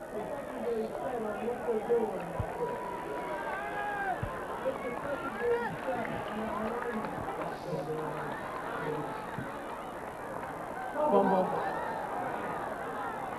Ball fumbled, and looks like Brown may have fallen on it. Highland did recover the ball, but they lost about 4 yards on the play. The quarterback never got the snap, and then when he was hit the ball, well, he managed to pick up the ball, but he just couldn't go anywhere with it. So that's going to bring up a 3rd and 4. That's a big difference in 2nd and 1. Now the Wadsworth defense has a little bit more room to tee off and try to stop this whole business. However, Highland has shown all night long they can run off the big plays on the ground or in the air. It's going to be interesting to see if they pass or run the ball. They've had success doing both. Run right behind Snell. Quarterback keeper by Brown, and he's sandwiched between John Schnell and Jake McIlvain. Schnell and McIlvain made the tackle, but you got to give the credit to Pat McCarthy. He's the one. Watch McCarthy come busting in right there, and he just disrupts the whole play and slows the quarterback for the rest of the team to get there and make the tackle. Real great play by Pat McCarthy. Another loss, so that's going to bring up 4th and 8 in the last 3 downs. Highland has been going the wrong way. So Highland calls timeout. And it's probably a good timeout. If Highland doesn't score a touchdown here, the ball game's over. If they manage to score, they still got a shot. You know what I find interesting, John, when we were talking in the pregame, what did we say Highland's fort was? Defense. Well, Wadsworth has put up 31 points on them. And what did they say was questionable? The offense. But they've shown they've been able to hit the big play. They've been able to run well. They've been able to pass well. And in particular, that 72-yard drive at the end of the 2nd quarter, which took less than a minute, I was very, very impressed by. So it's all topsy-turvy again. She did equally well in volleyball, earning 3 letters and 2 straight Medina County MVP awards. Very big play coming up for the Hornets. I think it would be a shame if Highland scored here as far as the Wadsworth defense is concerned.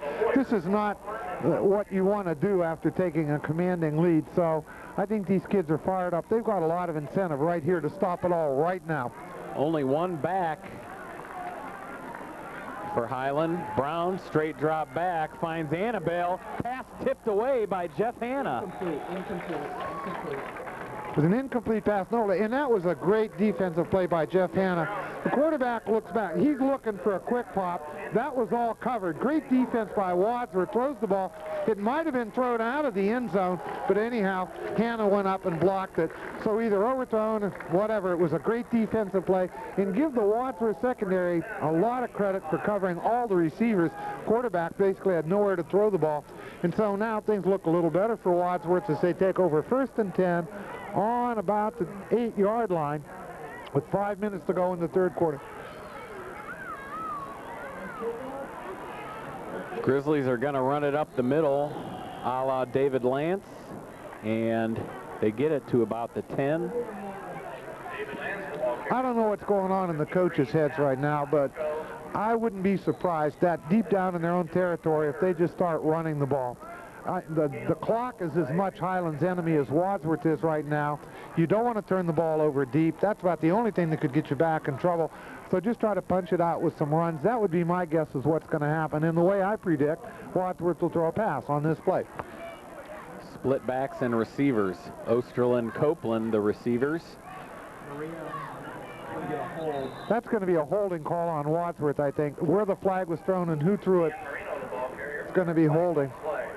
But I'll tell you, Highland might decline this penalty. I don't think there was much of a gain on the play, and they might just say, let's make it 3rd down. Holding called against the Grizzlies.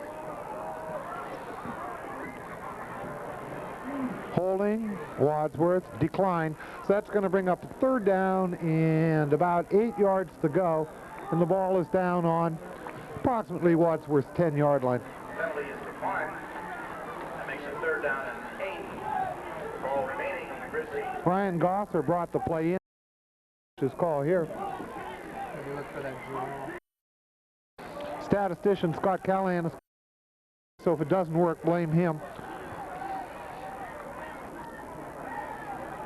Hoover rolling to the right, looking for Copeland. Dives and just off his fingertips at the 20. Wadsworth will have to punt from their own end zone.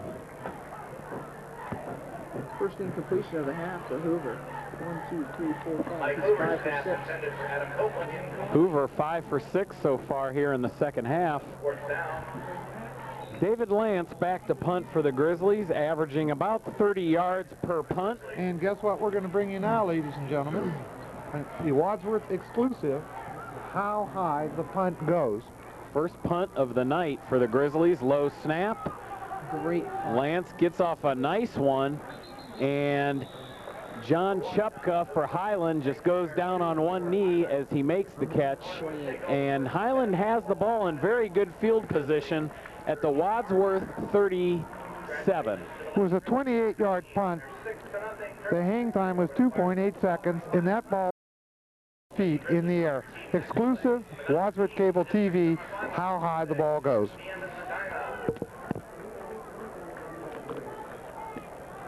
So it's 1st and 10 Hornets. Brown and his offense looking for a score. Vendlinski, Good cutback. nice cutback, and gets it to the 30. 35, Bernie Vendlinski, ball carrier. Gain of 8 yards. And I'll say again, I'm really impressed with how much yardage that Highland's been able to pick up on the first down. Good cutback. There just don't seem to be any linebackers there. And then he rumbles through for an 8-yard pickup. 2nd and 4 for Highland on the 30-yard line of Wadsworth.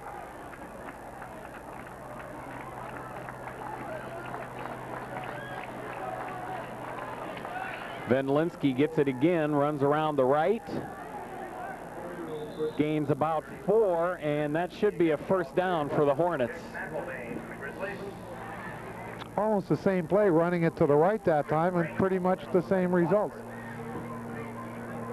And Wadsworth is calling a timeout. Move the chains. No, just a timeout to move the chain. I'm sorry. A reminder again, the girls soccer team will play Medina in the district semifinal on Tuesday at 7 p.m. in Medina.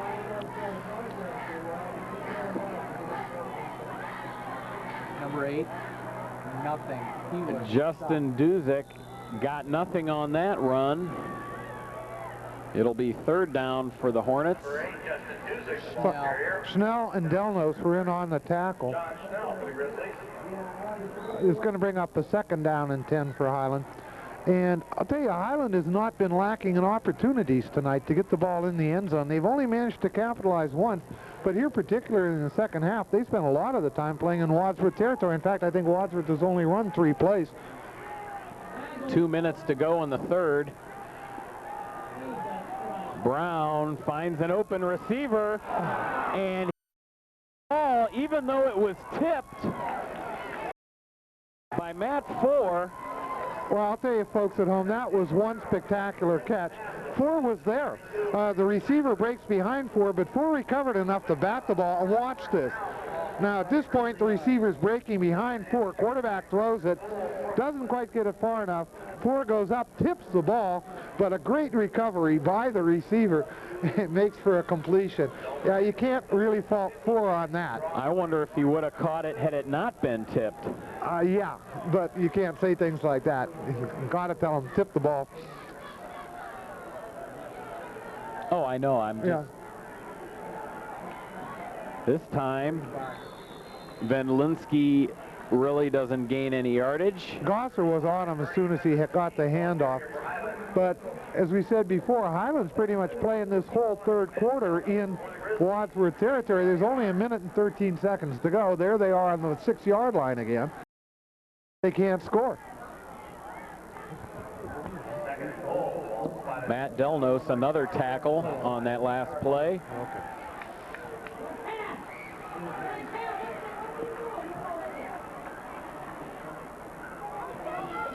Jake Brown, the quarterback, keeps the ball. He didn't get in, but he got very close. He faked to the up back, but that time he used the up back as a lead blocker just to follow the blocker through the hole in the line. And the ball's on the 2-yard line, I believe, so that's going to bring up about 3rd and 1, 3rd and 2.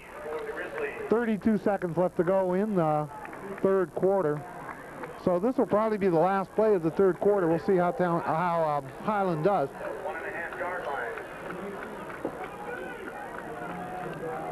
Wadsworth stacking the line. And a pop pass over the middle, completed by Nathaniel Blower. Touchdown Highland. That makes it 31-13. You often see that happen. The line jams up to stop the run, and somebody's wide open in the end zone. None of the Wadsworth defensive backs could recover in time to get there. So Wadsworth gives up a touchdown with 12 seconds left to go in the third quarter to make it 31-13, the kick to come.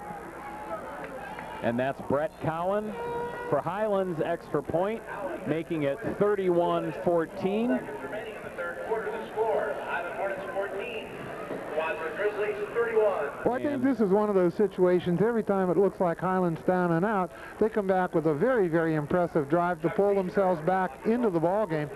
They're down by 17. It's a lot of points to make up in the in one quarter, but they've shown they can score the ball. They're not scoring on the big plays, they're scoring on drives on the Wadsworth defense. So we'll see in the fourth quarter if the Wadsworth coaches make any adjustments on defense.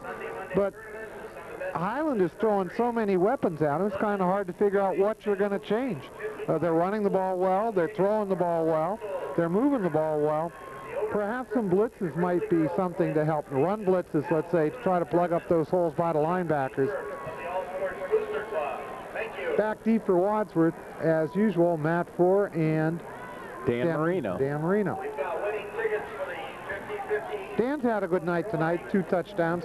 He must be close to 100 yards rushing. It is not usual for Four to be back. Oh no, the Wadsworth kick. coaches are now yelling onside kick, and they're bringing all these short men up close to the, what you'd call the line of scrimmage. So this could be an exciting play. Highland is not coming out in a spread formation just yet, and it's almost like a rush, mad rush at the ball. And they say Wadsworth recovered. Now the rule on an onside kick is this. First of all, the ball has to go 10 yards. If it doesn't go 10 yards, the kicking team cannot recover. That ball went a little more than 10 yards. Tony Moeller recovered, but in the lunge forward, he pushed it back over the 50. But since he touched it on the Wadsworth side of the 50, it was a good kick. So not a bad try by Highland. And Wadsworth, though, was looking for the onside kick. And here goes Wadsworth, 2 wide receivers set to the bottom of the screen. Last play of the third quarter. Flag is being thrown. That might be a face mask call. If it isn't face mask, it's holding against Wadsworth. That will not be the last play. After the flag was thrown and the play stopped, we still have 7 seconds to go. Penalties on Wadsworth. We haven't got a signal yet what it is. Almost certainly going to be holding, though. They're marching off 10 yards against Wadsworth. As this is the last home game of the season, the Booster Club wishes to thank all of you that have purchased 50-50 drawing tickets and a special... So the call's holding on Wadsworth, so that'll bring up, I think, a first down and 20 for Wadsworth, and that's the end of the third quarter. The clock started after the penalty, and time has run out. So at the end of 3 here at Arkwright Stadium on WCTV's Channel 16, the Grizzlies are leading 31-14.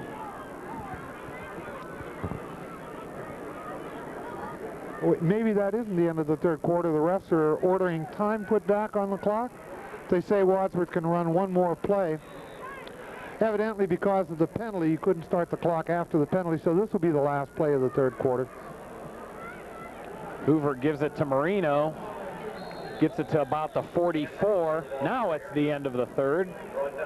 But they did run 6 seconds off the clock of the fourth quarter.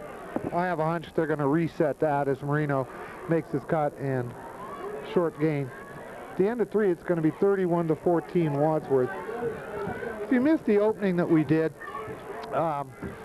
one of the significance of this game be the last game played in Arkwright Stadium as it's presently configured.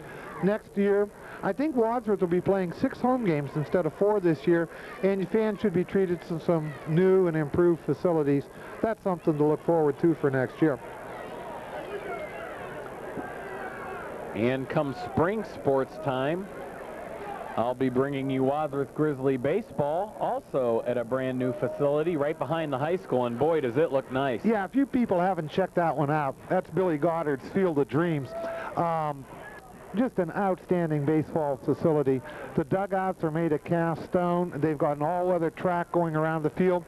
It's completely enclosed so that they can have tournament games there. One of the requirements of the state of Ohio to have tournament games, you have to have a completely enclosed field. It's very convenient, located right behind the high school. There's going to be plenty of parking facilities. So after this long winter, you want to see some baseball, just head on out to the high school and watch the Grizzlies play as we start the 4th quarter. And they have left that field open to lighting capabilities, so in the future we may see some night games. 2nd and 17, give to Lance, finds a hole down the left sideline, and he's pushed out of bounds at the 30 by Annabelle. Another nice patented David Lance run. Penalty flags to call it back. That's the 3rd run of that type that he had tonight. One of them went for a touchdown that was called back. That's a 27-yard pickup by David Lance. And you know, as long as we're talking about facilities, John, I think it might be noted here, give credit to the community of Wadsworth. When you pass your tax levies, these are the kind of good things that happen for these kids. Lance again gets the ball, gets it to the 25. And the last tax levy that was passed for the improvement of the schools, the athletic facilities go in there. And that's not the only thing that's happening, the football stadium, the baseball stadium. Also, I know there are plans to put at least 2 more science rooms, I believe, on the high schools.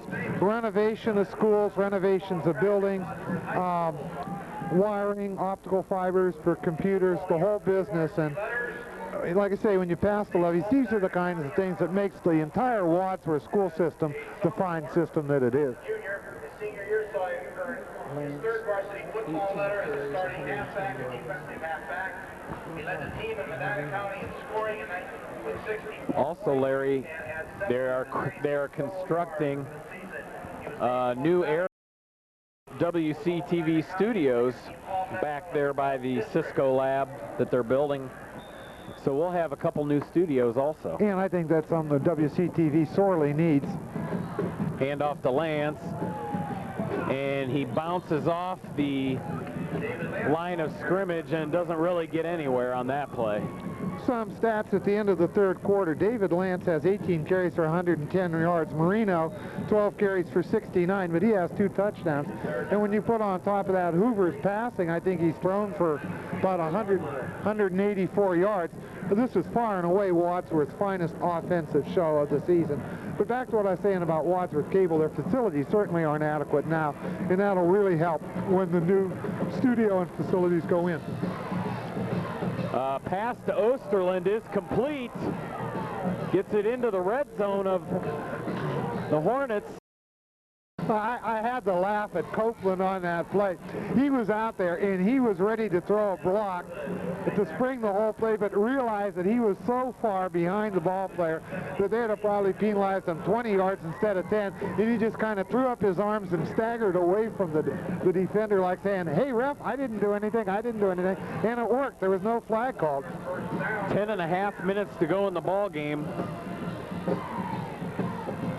Give again to Lance. Look at him go. Just shy of the goal line. And I tell you, Larry, this kid can really run with the ball. Through a crowd of people, it doesn't look like he's even bothered by it. We always knew that Lance was a great runner coming in. The first couple games, the trouble was they were playing, Wadsworth were playing teams that were so physically big that they couldn't open holes for him. When the Wadsworth offensive line is playing against defense about their size and can give David Lance just that little bit of a break, he's gone. So the ball is given to Lance, and he squirts it in for another Grizzly touchdown, making the score 37-14. 10 minutes to go. It's almost like the coach says, Marino got a couple, Dave, it's your turn here. And he just follows the line right through. And I think the most important thing that we're seeing right now is the Wadsworth offensive line is winning the battle of the line of scrimmage. In the first quarter, that wasn't true, as Galpert puts the extra point through. Again, a career night for him. But in the fourth quarter, Wadsworth, I don't know if it's conditioning or what, is starting to tell, and they're opening the holes in the line. 38-14 with 10 minutes to go. And Wadsworth, with that touchdown, has now put forth their best offensive effort point-wise of the season.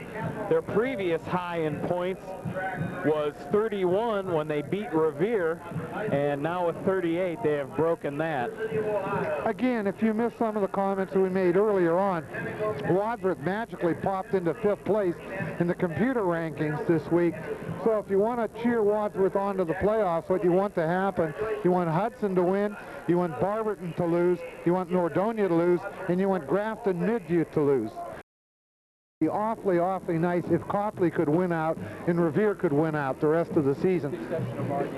Although right, you don't want Copley to win out. My mistake. You want him to win out till the last game of the year, and that could be for all the marbles, because Copley's in a position to make the playoffs. Wadsworth is also.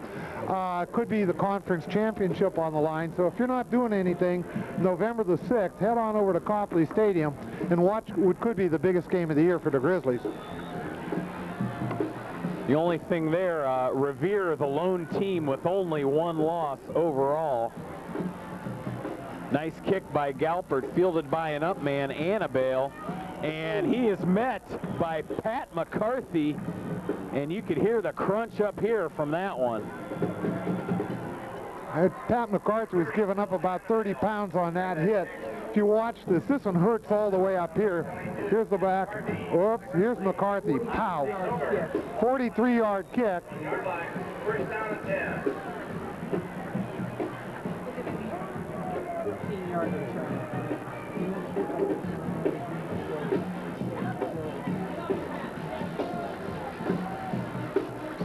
First and 10 at the 31.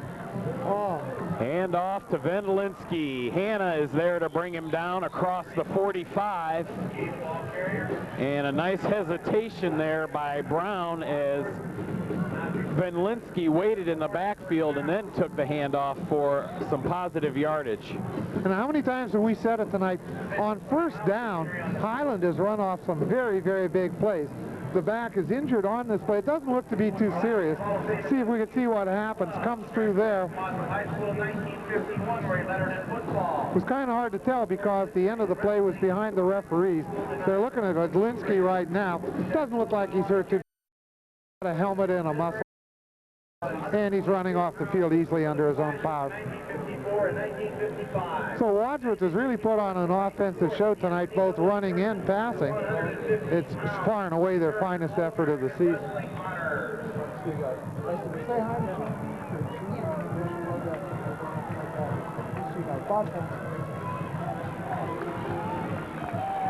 This time the give is to Don Cooper. Doesn't really get anywhere with the ball. So that'll bring up a second down. They say he lost a yard on that one. Maybe he lost 2. John Schnell on the tackle. Bring up a 2nd and 12 for Highland with 9:19 to go in the fourth quarter. 121 yards rushing on 16 carries for Bernie Vendlinski, who has been the main rusher for Highland this evening. And he gets the ball again, but McIlvain and Brink greet him very unkindly. 45. It'll be 3rd down for the Hornets. Good defensive effort by the Grizzlies on the last 2 plays as they stopped their Brink, and they stopped this thing for a gain of 2, but it brings up 3rd and 10.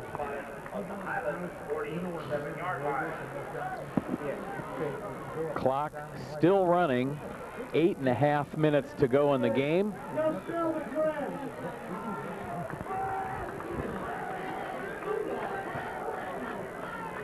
John Schnell around the end. Almost gets to Brown before he gets off the pass. Incomplete, intended for Annabelle, as at the last second there, John Schnell kind of just crashed and ran around the end trying to watch now. You can't see it in this particular view. He was lined up kind of as an inside linebacker just before the snap, start sneaking out to the right, and he was coming full steam untouched. Unfortunately, he had to run around a blocking back to get to the quarterback and arrive just late to get the sack, but did disrupt the play. Wadsworth has nobody back. They're not looking for any trickery here. Matt Coley with the hits at about the 28 and goes out of bounds. So Wadsworth will take over on about the 26-yard line. 27-yard punt is off. Wadsworth takes over with 8:10 to go in the fourth quarter.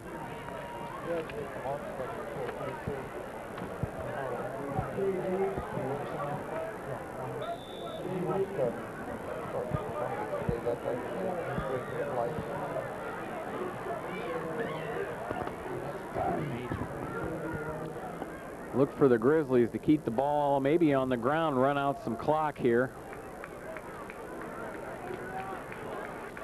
Give it to Marino. And he's brought down by Ed Walkuski of the Hornets. Good defensive play by Hudson, the Hornets. I'm thinking of the wrong kind of Hornets. I was thinking of Hudson Hornets, which for you young people never heard of. It was a car back in the 30s. These are the Highland Hornets, and they did a good job.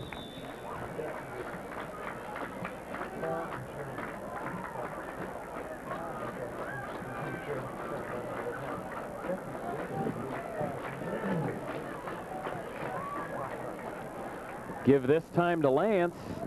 Gets it to the 35.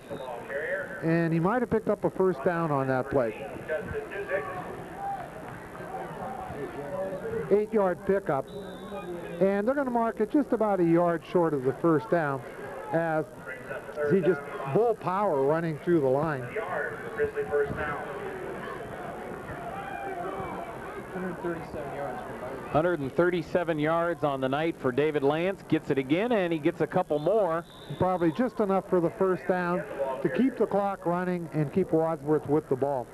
And here comes the substitute. And Wadsworth is starting to substitute freely on offense. Joe Tricomi, Greg Dent, Ben Vugis.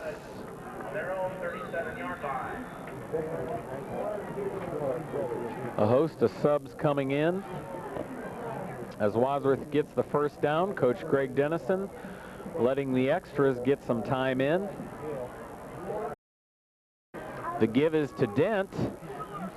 Takes it up the middle for a nice little run to about the 43.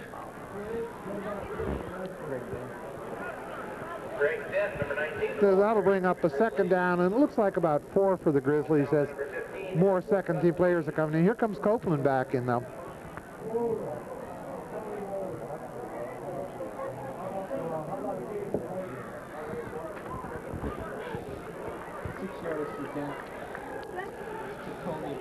This is the starting JV backfield. So the starting JV backfield is ready for Wadsworth, and the Highland defensive line jumped there. Hoover's done a nice job of doing that this season, making the defensive lines jump. So it looks like Wadsworth has got this one pretty safely tucked away, 38-14 with 6:05 to go.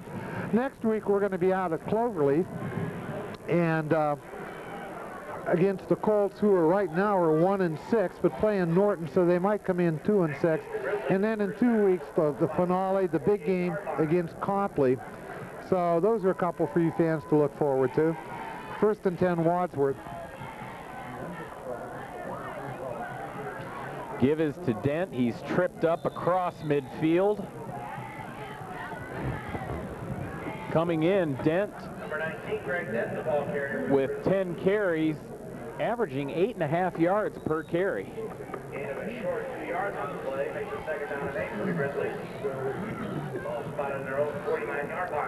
So I think Wadsworth is basically going to be content to run the clock down here with what amounts to the JV offense in for Wadsworth.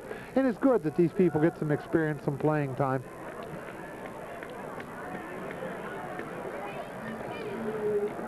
Give is to Tricomie this time. Gains maybe 1. So you had Vujis Osterland at receiver and Dent and Tricomie in the backfield. Looking out in the parking lot, you can see some of the Wadsworth and Highland not so faithful are beginning to leave as people realize that this one is pretty much wrapped up. Got a 3rd and 6 for Wadsworth on the 49 of Highland. 4:45 to play. The clock is running. Vujis and Wilhite now the receivers for Wadsworth. Tricomie almost got away from one tackler before he was met by another. We haven't called Steve Lawrence's name too much since the first quarter, but there he is right there. That is one fine football player.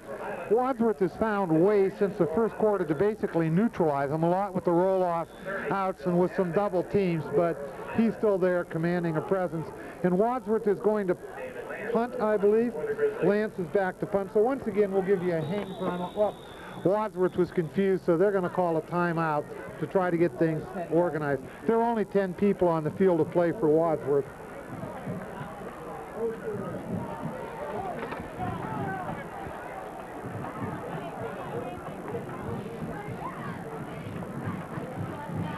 I'll take this opportunity to thank everybody that helped tonight. Nate and Mike on camera. Ken Buck and Tyler, the guys in the truck. Tim Miller, also a helper this evening. And Scott Callahan. Yeah, I got to give credit to Scott. As we're here calling out the numbers and giving out the stats, and Scott Callahan is talking in our ears, giving us the numbers. Great job, Scott, as usual.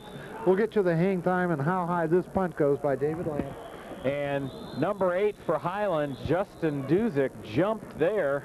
That's going to be a penalty on Highland. I was watching Duzick. He would cheat a little bit, then he started coming full bore, and he was about half a snap count too soon.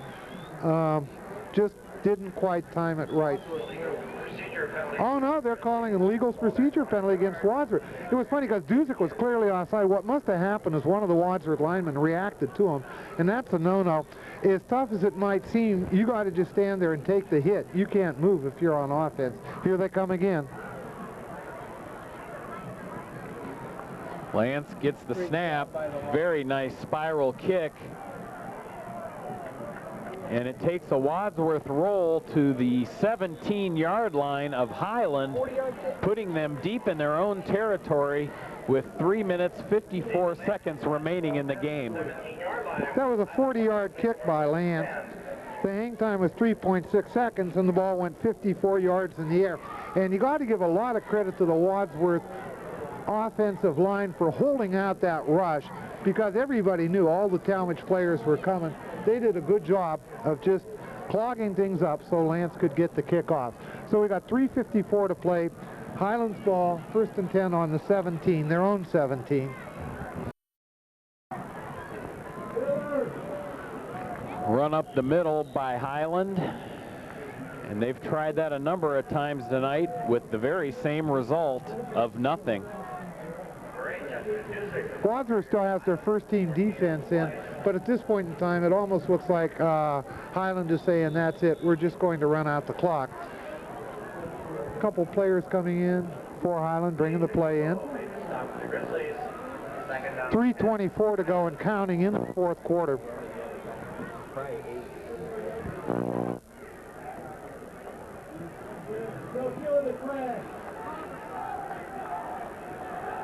This is a second-team defense. It's a Jake Brown finds Annabelle at the 28, finally brought down by Wilhite at the 35. Wadsworth has a type of conglomerate defense in there now. There are some starters in, some JV people, some second teamers. Clock's now running just under 3 minutes to go, 38-14 Wadsworth, and I think you can pretty well lock this one up. Defensive line shifting around for Wadsworth. Vendlinski with the give, takes it across the 40 to the 43. Clock continues to run. Jake McIlvain was the person that bulldogged the runner down on that play. That was a 7-yard gain, so it's going to bring up 2nd and 3 for Highland on the Wadsworth 43. We're down under 2.5 minutes to play now. Last game at Arkwright Stadium as we know it and see it now.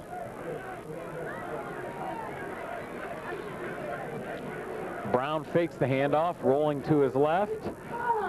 Finds Duzick at the 50. He is brought down. Going to be a pickup of about maybe 10 yards on the play. Chris Brink beat just enough that the ball could get in there, but he recovered and quickly made the tackle.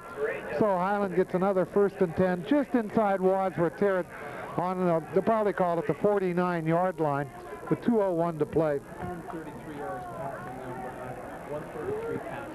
Well, Highland now has 133 yards passing. That's a good effort in a losing effort for Highland. Jake Brown again looking for Annabelle, but he's covered, now pressured, and throws it to Annabelle, who did cut back into the middle of the field, and the reception is made at the Wadsworth 40. Well, out of desperation, there were a lot of circus plays there made. Great block in the backfield by Highland, great throw, great catch. 10-yard pickup, just enough for the 1st down. The clock continues to run with a minute 25 to go, and Highland has a 1st and 10 on the Wadsworth 39-yard line. I think both teams have all their time out. No, Highland took one. Not that it makes any difference. Again, Brown's gonna pass. Here comes the Wadsworth pressure. Throws it down the sideline to Annabelle. And that's going to be ruled incomplete. I think he was out of bounds. And the refs are signaling out of bounds. So that'll stop the clock with exactly a minute to go. I think he did not have control of the ball inbounds. So that brings up a 2nd and 10. Some of the Highland fans don't like it, but that was a good call. 39-yard line.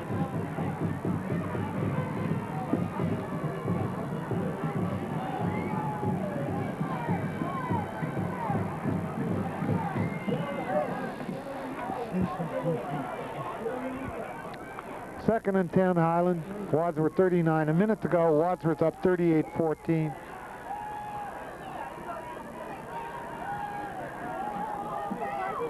Pass thrown over the middle, intended for Annabelle. He got a paw on it and just kind of knocked it down at the Wadsworth 20, avoiding a Wadsworth interception. Yeah, he almost made a circus catch of that, and then Wadsworth had a shot to intercept on the rebound. Neither happened. Brings up a 3rd and 10 for Highland.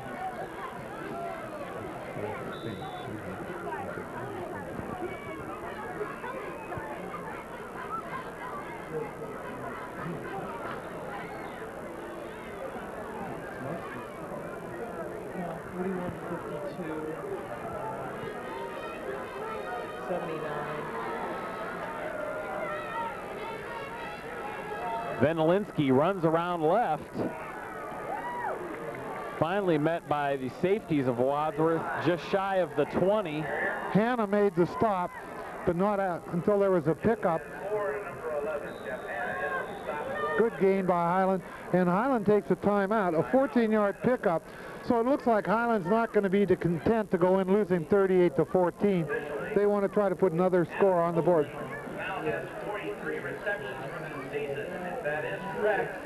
Adam Copley now holds the most receptions in a single season, eclipsing the record of A couple of the second stringers that have been out for Wadsworth here in these last couple plays.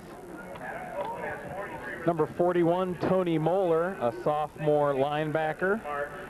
52, Jake Kurowski, a sophomore linebacker. 63, Bob Edmonds, a junior defensive tackle. Number 79, Brian Kaufman, a sophomore defensive tackle. So Coach Dennison letting some guys that don't normally get to play too often get a little playing time, and that's always fun for those kids. Looking at the score at 38-14, you'd think the Wadsworth dominated the game, and in a sense they did, particularly on the scoreboard. But I'll tell you, I was impressed with a couple of those drives that Highland made. They played a very good football game.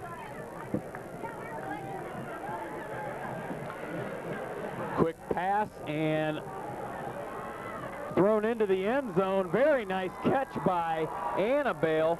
Quarterback Jake Brown just kind of lateraled it over to Chupka, who then threw it in the end zone to Annabelle for the touchdown.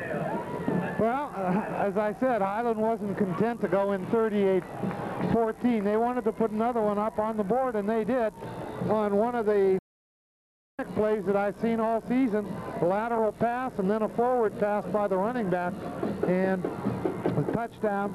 There's the extra point, makes it 38-21. Wadsworth still has a commanding lead. Brett Cowan on the extra point for Highland. Really nicely designed and executed play there by the Hornets.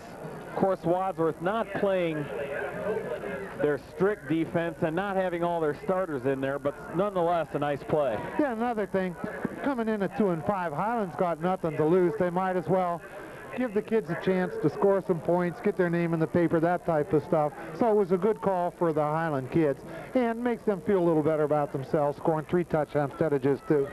Look for maybe another onside kick here. Well, Wadsworth certainly is. They've got 10 men lining up within 5 yards of where the ball, well, say 15 yards. The only person back is 4.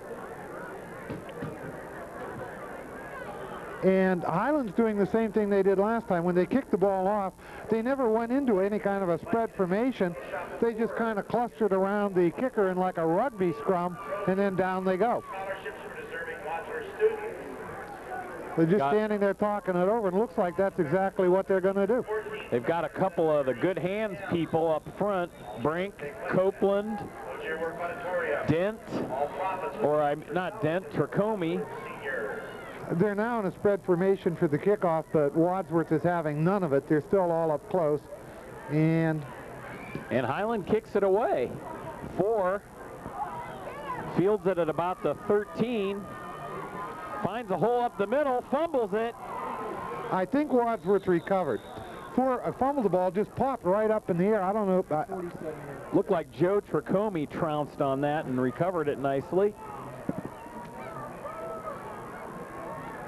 And so Wadsworth takes over with 28 seconds to go. And probably what'll happen, they'll take 1 step, kneel down, and that'll be the ball game.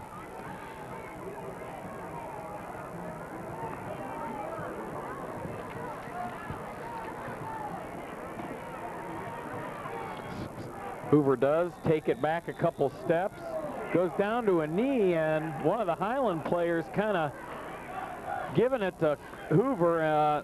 Not very smart play on the Highland side. Bit of frustration on the Highland side, but no harm done. The refs, I think, wisely didn't throw a flag. Nobody got hurt on the play. It wasn't that hard a hit, just frustration. And that should do it. The end of the ball game. Your final score will be Wadsworth 38, Highland 21. Good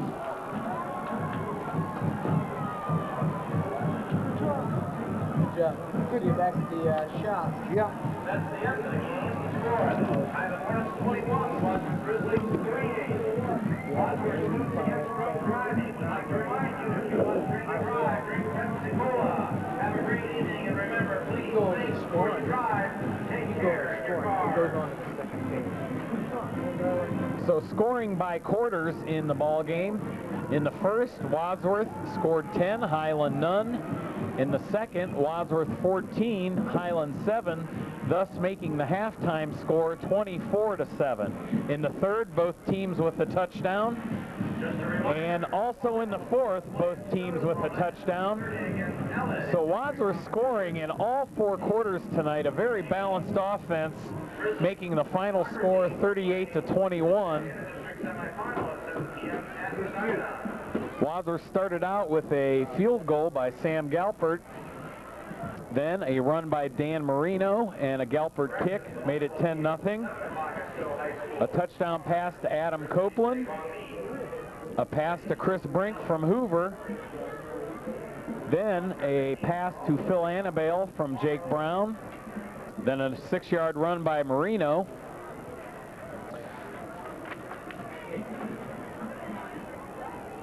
A 2-yard pass to Nate Blow, a 3-yard run by David Lance, And the final scoring by Highland was that pass from number 1 Chupka to Annabelle, and that made the final score 38-21. Kind of just running through the scoring there for you. We've got 2 more ball games to go. Wadsworth is now 5-3 overall, and they are 4-1 in the Suburban League, with games against Cloverleaf and probably what could be the season capper, so to speak, against Copley. Highland falls to 3-5. They are now 1-4 in the league. So we look for a couple of more good ball games to close out the season here for the Grizzlies. Once again, I thank everybody in the crew. For Scott Callahan and Larry Varner, I'm John Bernard. We'll see you next time. So long, everybody.